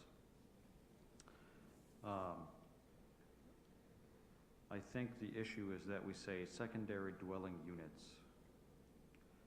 And it's that units, that pluralization of units, that allows for the implication that this could be more than one additional unit. I think we could clean this up by saying a secondary dwelling unit. Or second would get some of the, or an additional dwelling unit. Yep. Might even be better because that would get rid of that secondary connotation. Exactly. That would be, I would support a motion if that was something that could be made. And to me, I honestly feel like that cleans that up enough for me that I don't have any other. So would you, I guess the question for you and other members of the board is, if there was a motion to that, would people be comfortable voting on that without seeing what we actually propose as final language in front of us? Say that again? So there have been some suggested edits from Mr. Sear. Would people be comfortable voting on those without seeing the text in its final form in front of us? I'd like to see the final form. And so if that's the case, then we need a motion one way or the other for us to proceed. Look, I will make a motion, and then if it's something that people feel they want to see written, you can, a motion to table can always be made. Well, I mean, we would have to defeat your motion first. Like, if you put forward a motion to vote, then that's the motion. A motion to table doesn't trump a motion to vote. That's a good question. I don't have my cheat sheet in front of me. It's right here. We Do you have mind the if I cheat just sheet. chime in for a second? Would you mind? What? So, my brain is foggy tonight, and I apologize for this, but the urban residential district, the suburban residential district, and the rural residential district are the three that this would apply to, setting aside the low-density country. And these districts don't allow multifamily dwelling units. They only allow 1 and 2 families. So they wouldn't be able to put 2 duplexes on the lot because then they're essentially creating a multifamily lot. So I think the language as we have it wouldn't allow that anyways. So yeah, I apologize. I missed that when I was scanning through these. If that's prudent at all to the discussion on the table, I apologize for that miscommunication. Sorry, can you clarify that one more time? So the urban residential zoning district, the suburban residential zoning district, Yep. and the low-density rural residential are the 3 right now that don't permit secondary dwellings. And they don't allow multifamilies on lots. They only allow single and 2-family detached dwellings. So they wouldn't be able to have 2 duplexes on the lot because they'd have a multifamily situation on the lot. they would be or they would not be? They would not be, because they'd be creating a multifamily. Is that how you interpret it too, Eric, or am I just? Yeah, I think, I actually am not interpreting that way. I think Evan's suggestion could make it clearer, but one way to be consistent with the terminology that we've used throughout the ordinance is if instead of secondary dwelling unit, it read a second 1-family detached dwelling, which is how we refer to it in the permitted uses.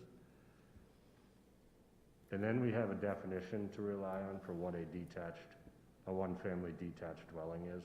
And it's a standalone house, a traditional single-family unit house.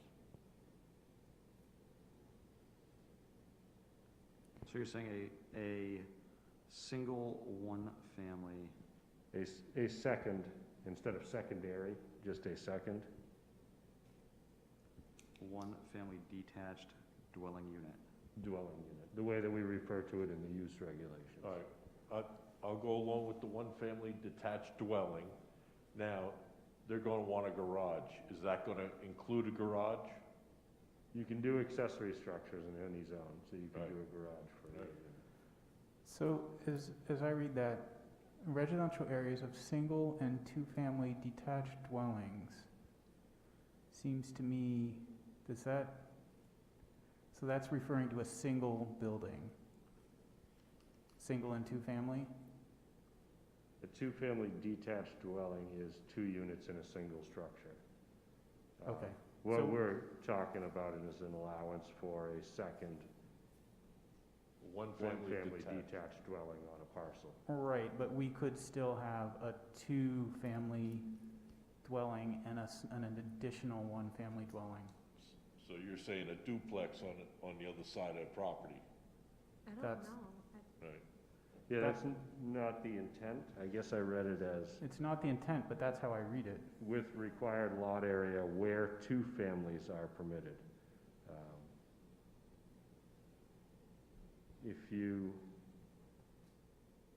I think that's where making it clear that the second unit is only a 1-family detached dwelling. But your first could still be a 2-family. Well, then you're creating a multifamily. I just want to look at the definition of multifamily again, because I thought you were saying So- that multifamily had to be 3 or more. One- It is, yeah. I guess I would argue that if you had a 2-unit, then you would be creating a third dwelling on the parcel, Yeah, not a that's, second dwelling on the parcel. One family attached means residential structure design. But it's open to argument. Yeah. By somebody who would like that other situation. Boy, and then I wonder, in order to do that in these zones, you'd have to have one heck of an oversized lot to be able to have a duplex and still have the acreage to throw on a third unit. That's gonna be a big lot. What kind of acreage are we talking? I apologize, what was that? What kind of acreage are we talking for that to be? So the rural residential zoning district, the first one, I believe is 1 acre, 1 acre per dwelling unit. Yep. So you'd automatically have to have 3 acres in an area where the average size, where 1 is closer to the convention. You know, like you'd have to have an oversized lot for your area. I could think of, in New Auburn, I can think of the neighborhood I grew up in, I could think of maybe like 4 that would definitely be able to do that. But that's 4 out of like several hundred within. yeah, I mean, square without mile. a sort of GIS inventory analysis, it would be hard to know. But I hear what you're saying. So it feels to me like we are falling into and kind of edit on the fly thing here. Am I hearing correctly, though, that what you're looking for is to make sure that would only be allowing the second dwelling unit on lots where it only contains an existing single-family home? Or? Are you saying, are you looking at the zoning of it? To make it clear that if you have more than 1 unit on a property, this provision is not for you. So I think what I am concerned with is that right now they're limited to 2-family. Yep. And we don't want to create, we don't want to amend this such that we create ambiguity on how many we can have. If it says 2-family in one place, but other wording on buildings per lot suggests that it actually could be 3 dwelling units, then we're creating a problem for ourselves. And I want to avoid that. I think we're hearing that. I just want to make sure that if we're coming back with language that we're addressing. Yeah, exactly. and that's all. I was just clarifying that for you and me, actually. Could I take a crack at this? Please, Mr. Sear. No more than one, so section 60-34 buildings per lot, and I'm reading the one that incorporates the driveway section. That would be my preference to include the driveway language. So, no more than one principal building shall be erected on any lot in residential zoning districts except in the case of multifamily buildings. A second 1-family detached dwelling unit with required lot area where a single dwelling unit currently exists and 2 families are permitted, and or developments approved under Division 9 of Article, and then it continues on. Is that too cumbersome? That's explicit. I think it gets at what you're talking about. I mean, that was all right with me. I come back to my question of, are people comfortable having heard something that sounds good, voting on it without actually seeing the sentence written? Because I know some people are more comfortable looking at something, thinking about it, and then coming to a decision and or an interpretation. Well, so my question would be to staff, how quickly can you type? And the reason I ask is because I've gone through this with Eric before, so Eric used to be in Megan's position, and that actually used to be quite common for us to amend language, but we would amend it, it would not be amended verbally. If I remember, quite often Eric would would type out the language when we asked. So my question would be, Megan, do you have this as a Word document that you can easily project right now? No, but I think I can type it up quick enough.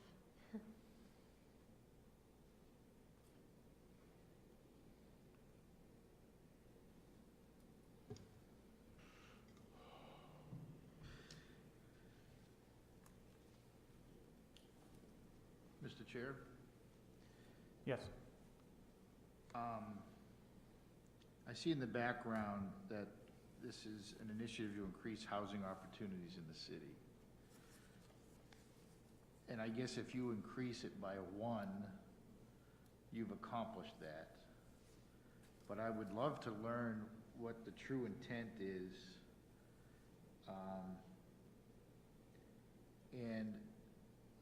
As I believe you suggested or mentioned, having an idea of what kind of inventory potential that would create.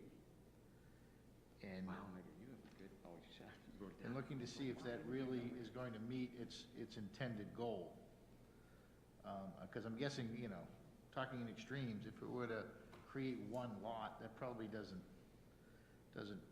meet the intended goal. And if it's only half a dozen lots, does it meet its intended goal? You know, what is the magic number, and are we going through this process with the idea that it does solve the issues they intended to solve? Yeah, and by extension, I guess the question would be is this a part of a broader strategy? And if so, what is actually that broader strategy? Like, if this is just one incremental part of a strategy to, you know, increase housing stock, then how does it fit into the larger picture? Yeah. It really is a piece of it. I don't consider it a major component of it. The council is looking for 2,000 new housing units over the next 5 years. They funded the Lake Auburn study, take a look at the restrictions in the watershed. We have a comprehensive plan update going on that I think that group is talking about changes that will come later that will have a much bigger impact than this. But I think I could comfortably say in the last 6 months, between Megan and I, we've talked to a half a dozen property owners that would have done this if they were allowed to. And we'll try to reach out to them if it is something that becomes allowed. But it's a small piece of 2,000 units. I think there's going to be more than half of those as multifamily units, I would guess, and 1,000 single-family units over 5 years would be a lot for Auburn. It's a lofty goal, but this is a piece of it. And you won't be able to get traditional bank financing to build a second home on your lot. It's going to be people, as Chairman Duval said, somebody that wants a place to downsize and let their children take the bigger house, or maybe they built a small house and now they can afford a larger house, as Steve mentioned. It could be either direction, I think, for the second unit being larger or smaller. Or they want a rental opportunity after a family member no longer needs that second unit. So it's one arrow in a larger quiver. Yeah. One of the fairly small ones, I think, as far as overall number of housing units. But you will notice around town that there are some odd-looking connections between a garage with a unit over it and a house.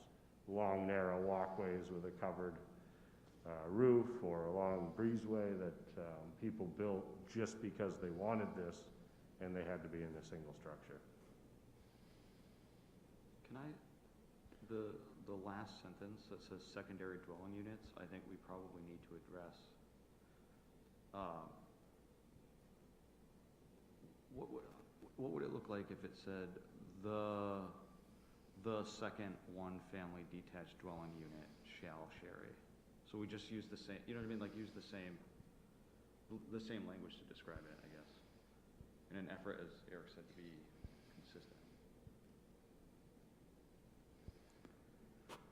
Can I suggest a few other edits that, so in the first line, are erected on any lot. I would put with required lot area there instead of on the second line, Put what in there? required lot area. In residential zoning district, except in the case of multifamily building, second one detached unit. And then, okay, where a single-family dwelling unit currently exists and two families are permitted, comma, and/or developments approved. Yeah. That way, if you do it the other way, you get the or applies to too many things. I think that reads better. Does that make sense?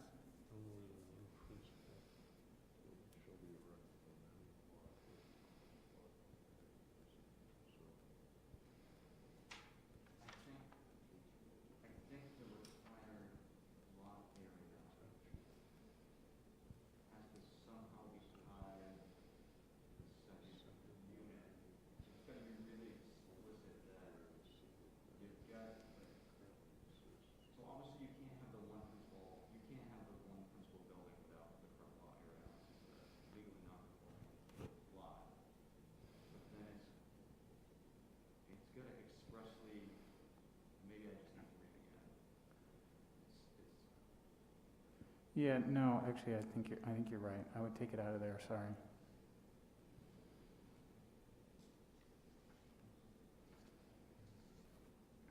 Because you're right, it also didn't exactly say it where it was.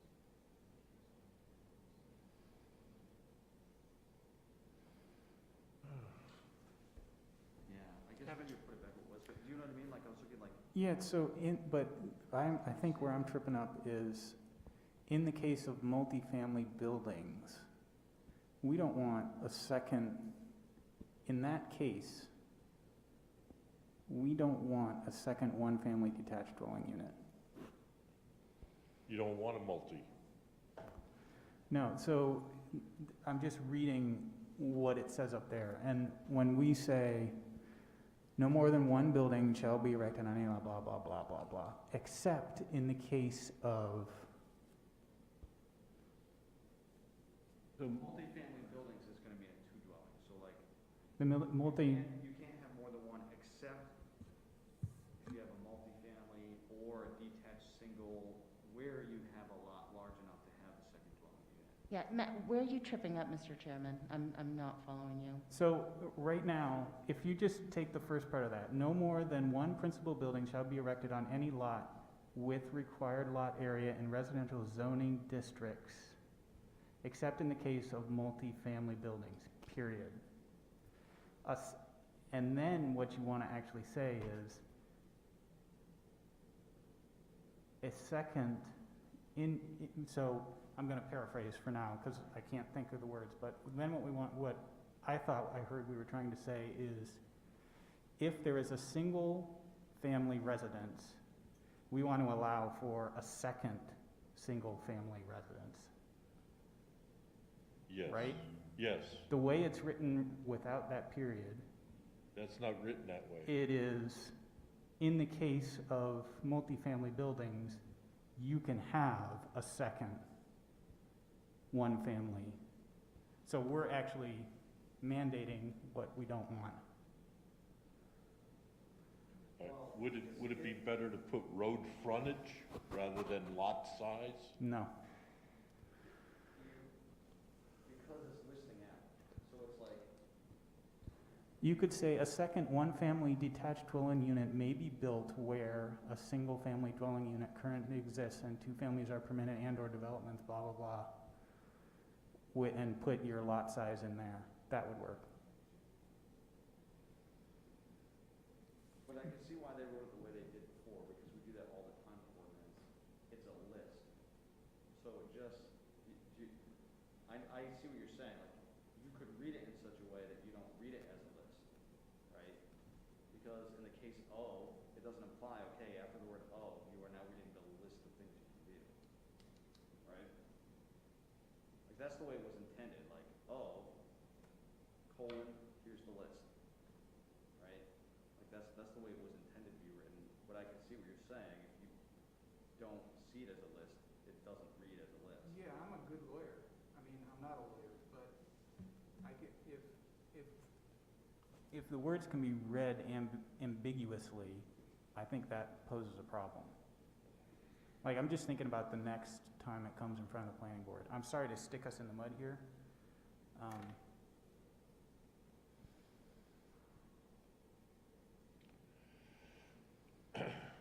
We can bring something back next month. There's no magic to this coming out of this meeting, so. So, I mean, I don't want to prejudge what the board wants to do. At this point, I think we either fix the language and make a motion and vote this thing through, or we make a motion table that brings it back. No, now, because I'm trying to about like how are things written out of those ordinances? What if it read something more like, no more than one principal building shall be erected on any lot?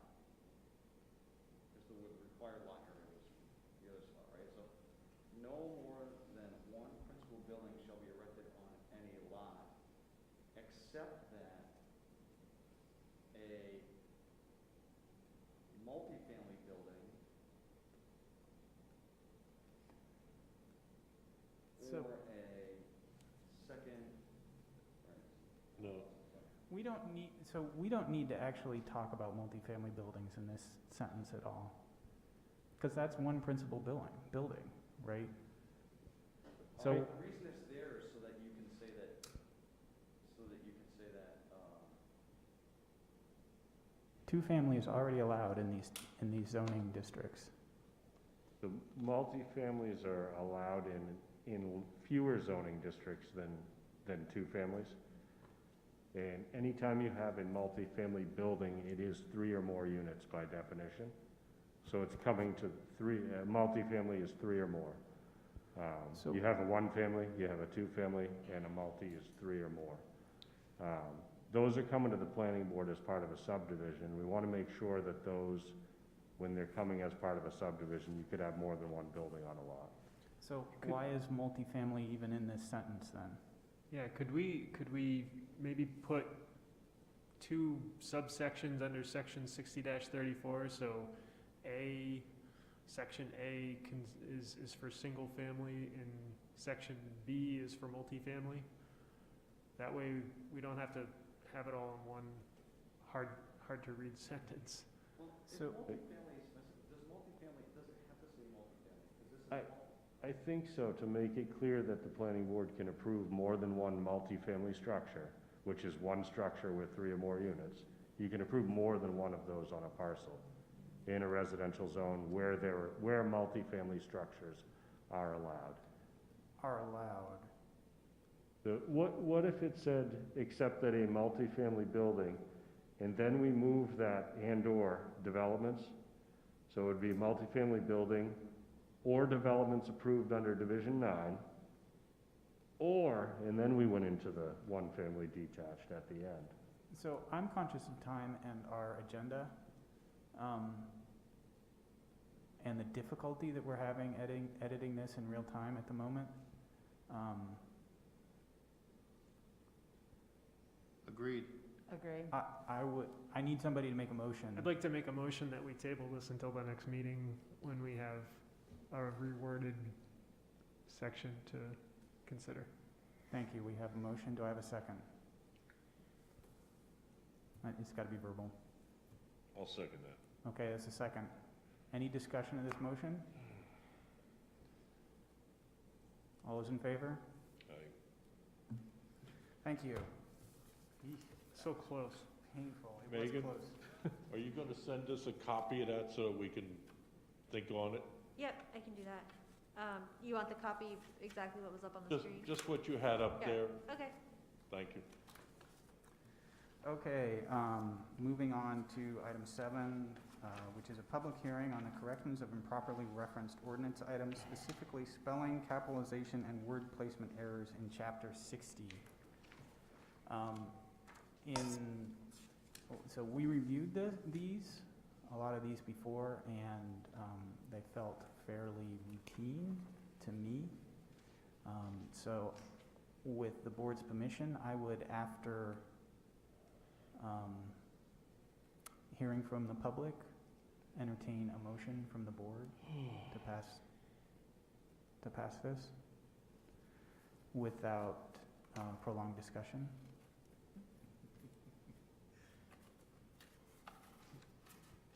I would make a motion to open public hearing.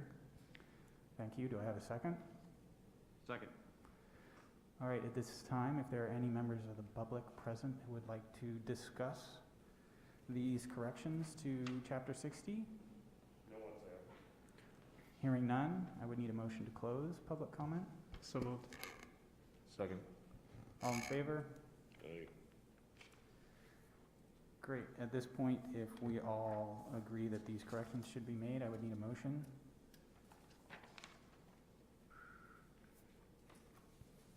So before I make this motion, this has to go to council, correct? Yes. Okay, so we are not making a motion to approve, we are making a motion to forward a favorable recommendation. That is correct, yep. I make a motion to forward a favorable recommendation regarding the edits, the proposed amendment of section 60-30, the correction of improperly referenced ordinance items, specifically spelling, capitalization, and word placement errors in chapter 60, as presented by staff in the report dated March 9th, 2021. Second. Any discussions of this motion? All those in favor? Thank you. Okay, so point of a process question here. In a public regular meeting, are we required to have an open public comment?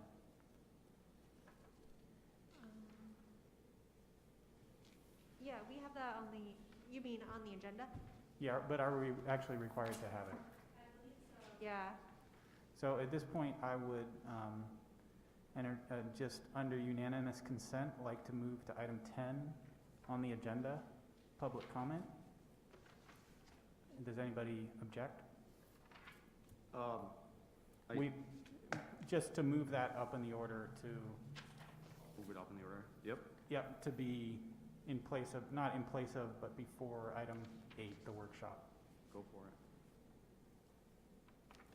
Hearing no objections, I'd like to invite any members of the public who wish to address the board about any issues. There's no one here. Thank you. At this point, we'll move on to item 8 on the agenda, which is the workshop around the review of the 5 ordinance amendments, lot depth and density changes being item A. I think we just take these in order. Mr. Steer? May I ask a question? Yes, you may. So we are workshopping these, which means that we will have a public hearing. I think if we were to workshop these, the public hearing would probably go fairly quickly because we will have workshopped these ahead of time, whereas we see the public hearing above that we didn't get to workshop ahead of time, right? Like, it took longer, but having said that,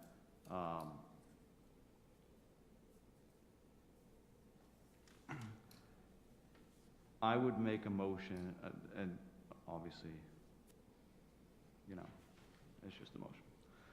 I would make a motion that the planning board adopt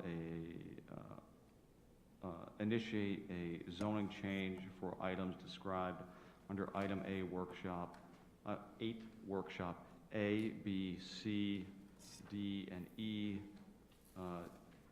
to be discussed at public hearing at a later date. So I have a motion on the table to forego the workshop and to discuss these items and during a public hearing at a date to be determined. Well, to be clear, I didn't say to forego them, although that was going to be my second motion. The motion is just to initiate these items as As a public hearing. as a planning board initiated zone change, so that way, A, I'm taking care of that one out of the gate. and then- Got it, okay. That motion, I have a motion, do I have a second? Second. I have a second. Any discussion of that motion? All those in favor? Thank you. Mr. Seer, you suggested you had a second motion you wanted to make? I would make a motion that we remove workshop items A, B, C, D, and E from the current agenda for discussion tonight. Okay, thank you. Do I have a second? Second. Any discussion? Nope. So I'll just clarify that this means that we would have any sort of workshopping and discussion of these items during a public hearing. Oh, yeah, to be clear, people need to know that that's what I'm asking for, so if that's not Yeah. something you like. No, that's, I'm just clarifying that. No more discussion of this motion? All those in favor? Thank you. Moving on to item number 9. It's a review discussion of planning board policies and procedures. Megan, did you have something you wanted to say about this, or do you want me to run through it?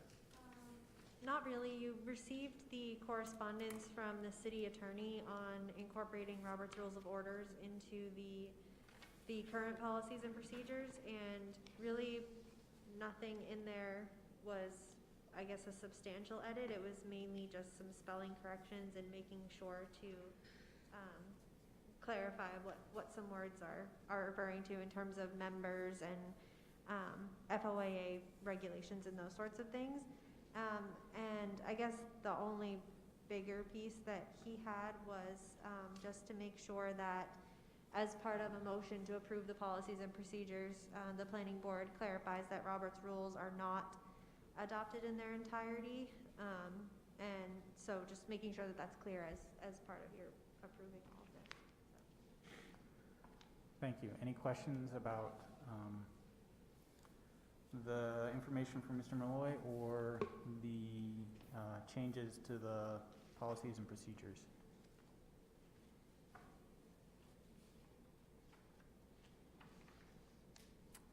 I Hearing make a none? motion that we adopt the City of Auburn Planning Board policies and procedures with a revised date of March 9th, 2021, with the understanding that Robert's Rules of Order are not adopted in their entirety. Does that cover what was needed to be said, Megan? Yeah, definitely. Great, thank you. I have a motion. Do I have a second? Second. I have a second. Any discussion? All those in favor? Thank you. We already did public comment. It is still before 9, so planning board items for discussion. Mr. Staples, do you have, or Sure. or Mr. Martelli, do you have comprehensive plan updates? Yeah, so I've lost track of how many meetings we've had because there's been a lot. But suffice to say, the Comprehensive Plan Committee is meeting as subgroups right now. So the 3 subgroups are recreation and ag, housing and zoning, and Turnpike and Washington Street.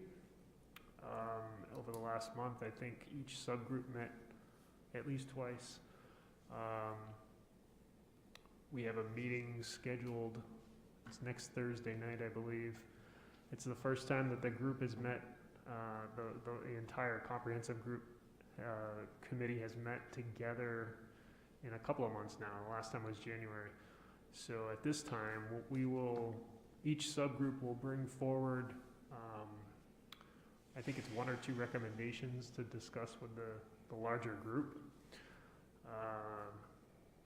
I think the Ag and Rec group has rewritten language for those sections of the comp plan. The zoning group has an amended zoning map which includes fewer residential zoning districts than we currently have, as well as some revised rules for some of those districts. Our Washington Street and Turnpike Group have, what are they bringing forward, Megan? Help me out here.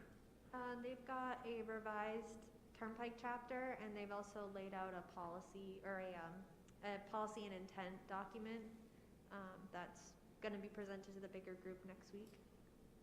So a lot of work, work's been done.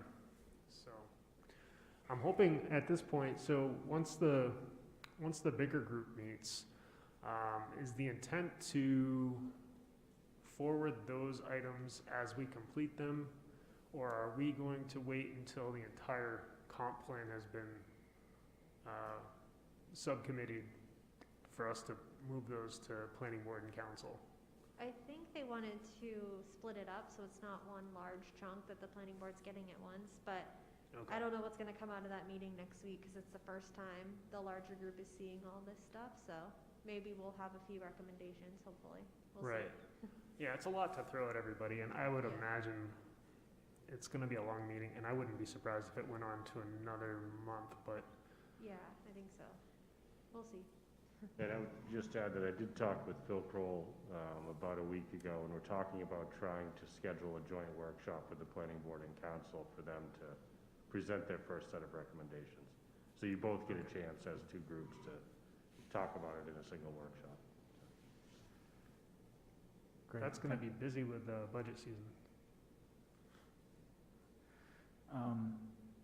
Mr. Martelli, do you have anything you want to add about the comp plan?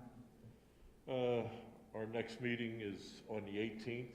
That's what I was checking just now. And the recreation part of it still has a long way to go with some additions that will be in the coming week. So Great. That's about it at the moment. Great, thank you. So that completes item 11A. I am conscious of time. It is after 9 o'clock, and according to our bylaws, we would need a motion to continue any new item beyond 9 o'clock. I make a motion that we continue with the following items. Item 12, miscellaneous upcoming items for April, and 13, adjournment. Okay, we have a motion on the table to skip item 11B and to proceed to item 12 and item 13 on the agenda. Do I have a second? Second. Yes. Is there any discussion of this motion? Hearing none, all those in favor? Thank you. Moving on, miscellaneous items, item number 12, upcoming items for April. So, we've got 3 projects so far that you'll see for April, and I think one more, maybe coming down the pike, not quite sure yet, but, the Auburn Commerce Center on Kitty Hawk, an amendment to the BD Solar project. They want to revise their lease area, and it's something that we can review at a staff level, but for, legal reasons, they want to have it sent to the planning board. So you'll see that next month, and then Tambrin's expansion. Those are the 3 that we have right now, and of course the zoning amendments. I'm sorry, what was that last one? Tambrin's what? The Tambrin's expansion. They're proposing an expansion over there. Thank you. And so BD Solar, that's Perkins Ridge Road? BD Solar, no, that's the one that's on Lewiston Junction Road. It was the first one we approved in the industrial It's district. in the industrial district, got it. Yeah. Okay. Thank you. At this moment, I need a final motion for this meeting. Motion to adjourn? I have a motion to adjourn. Do I have a second? I have a second. Any discussion of this motion? No. All in favor? Aye. Thank you.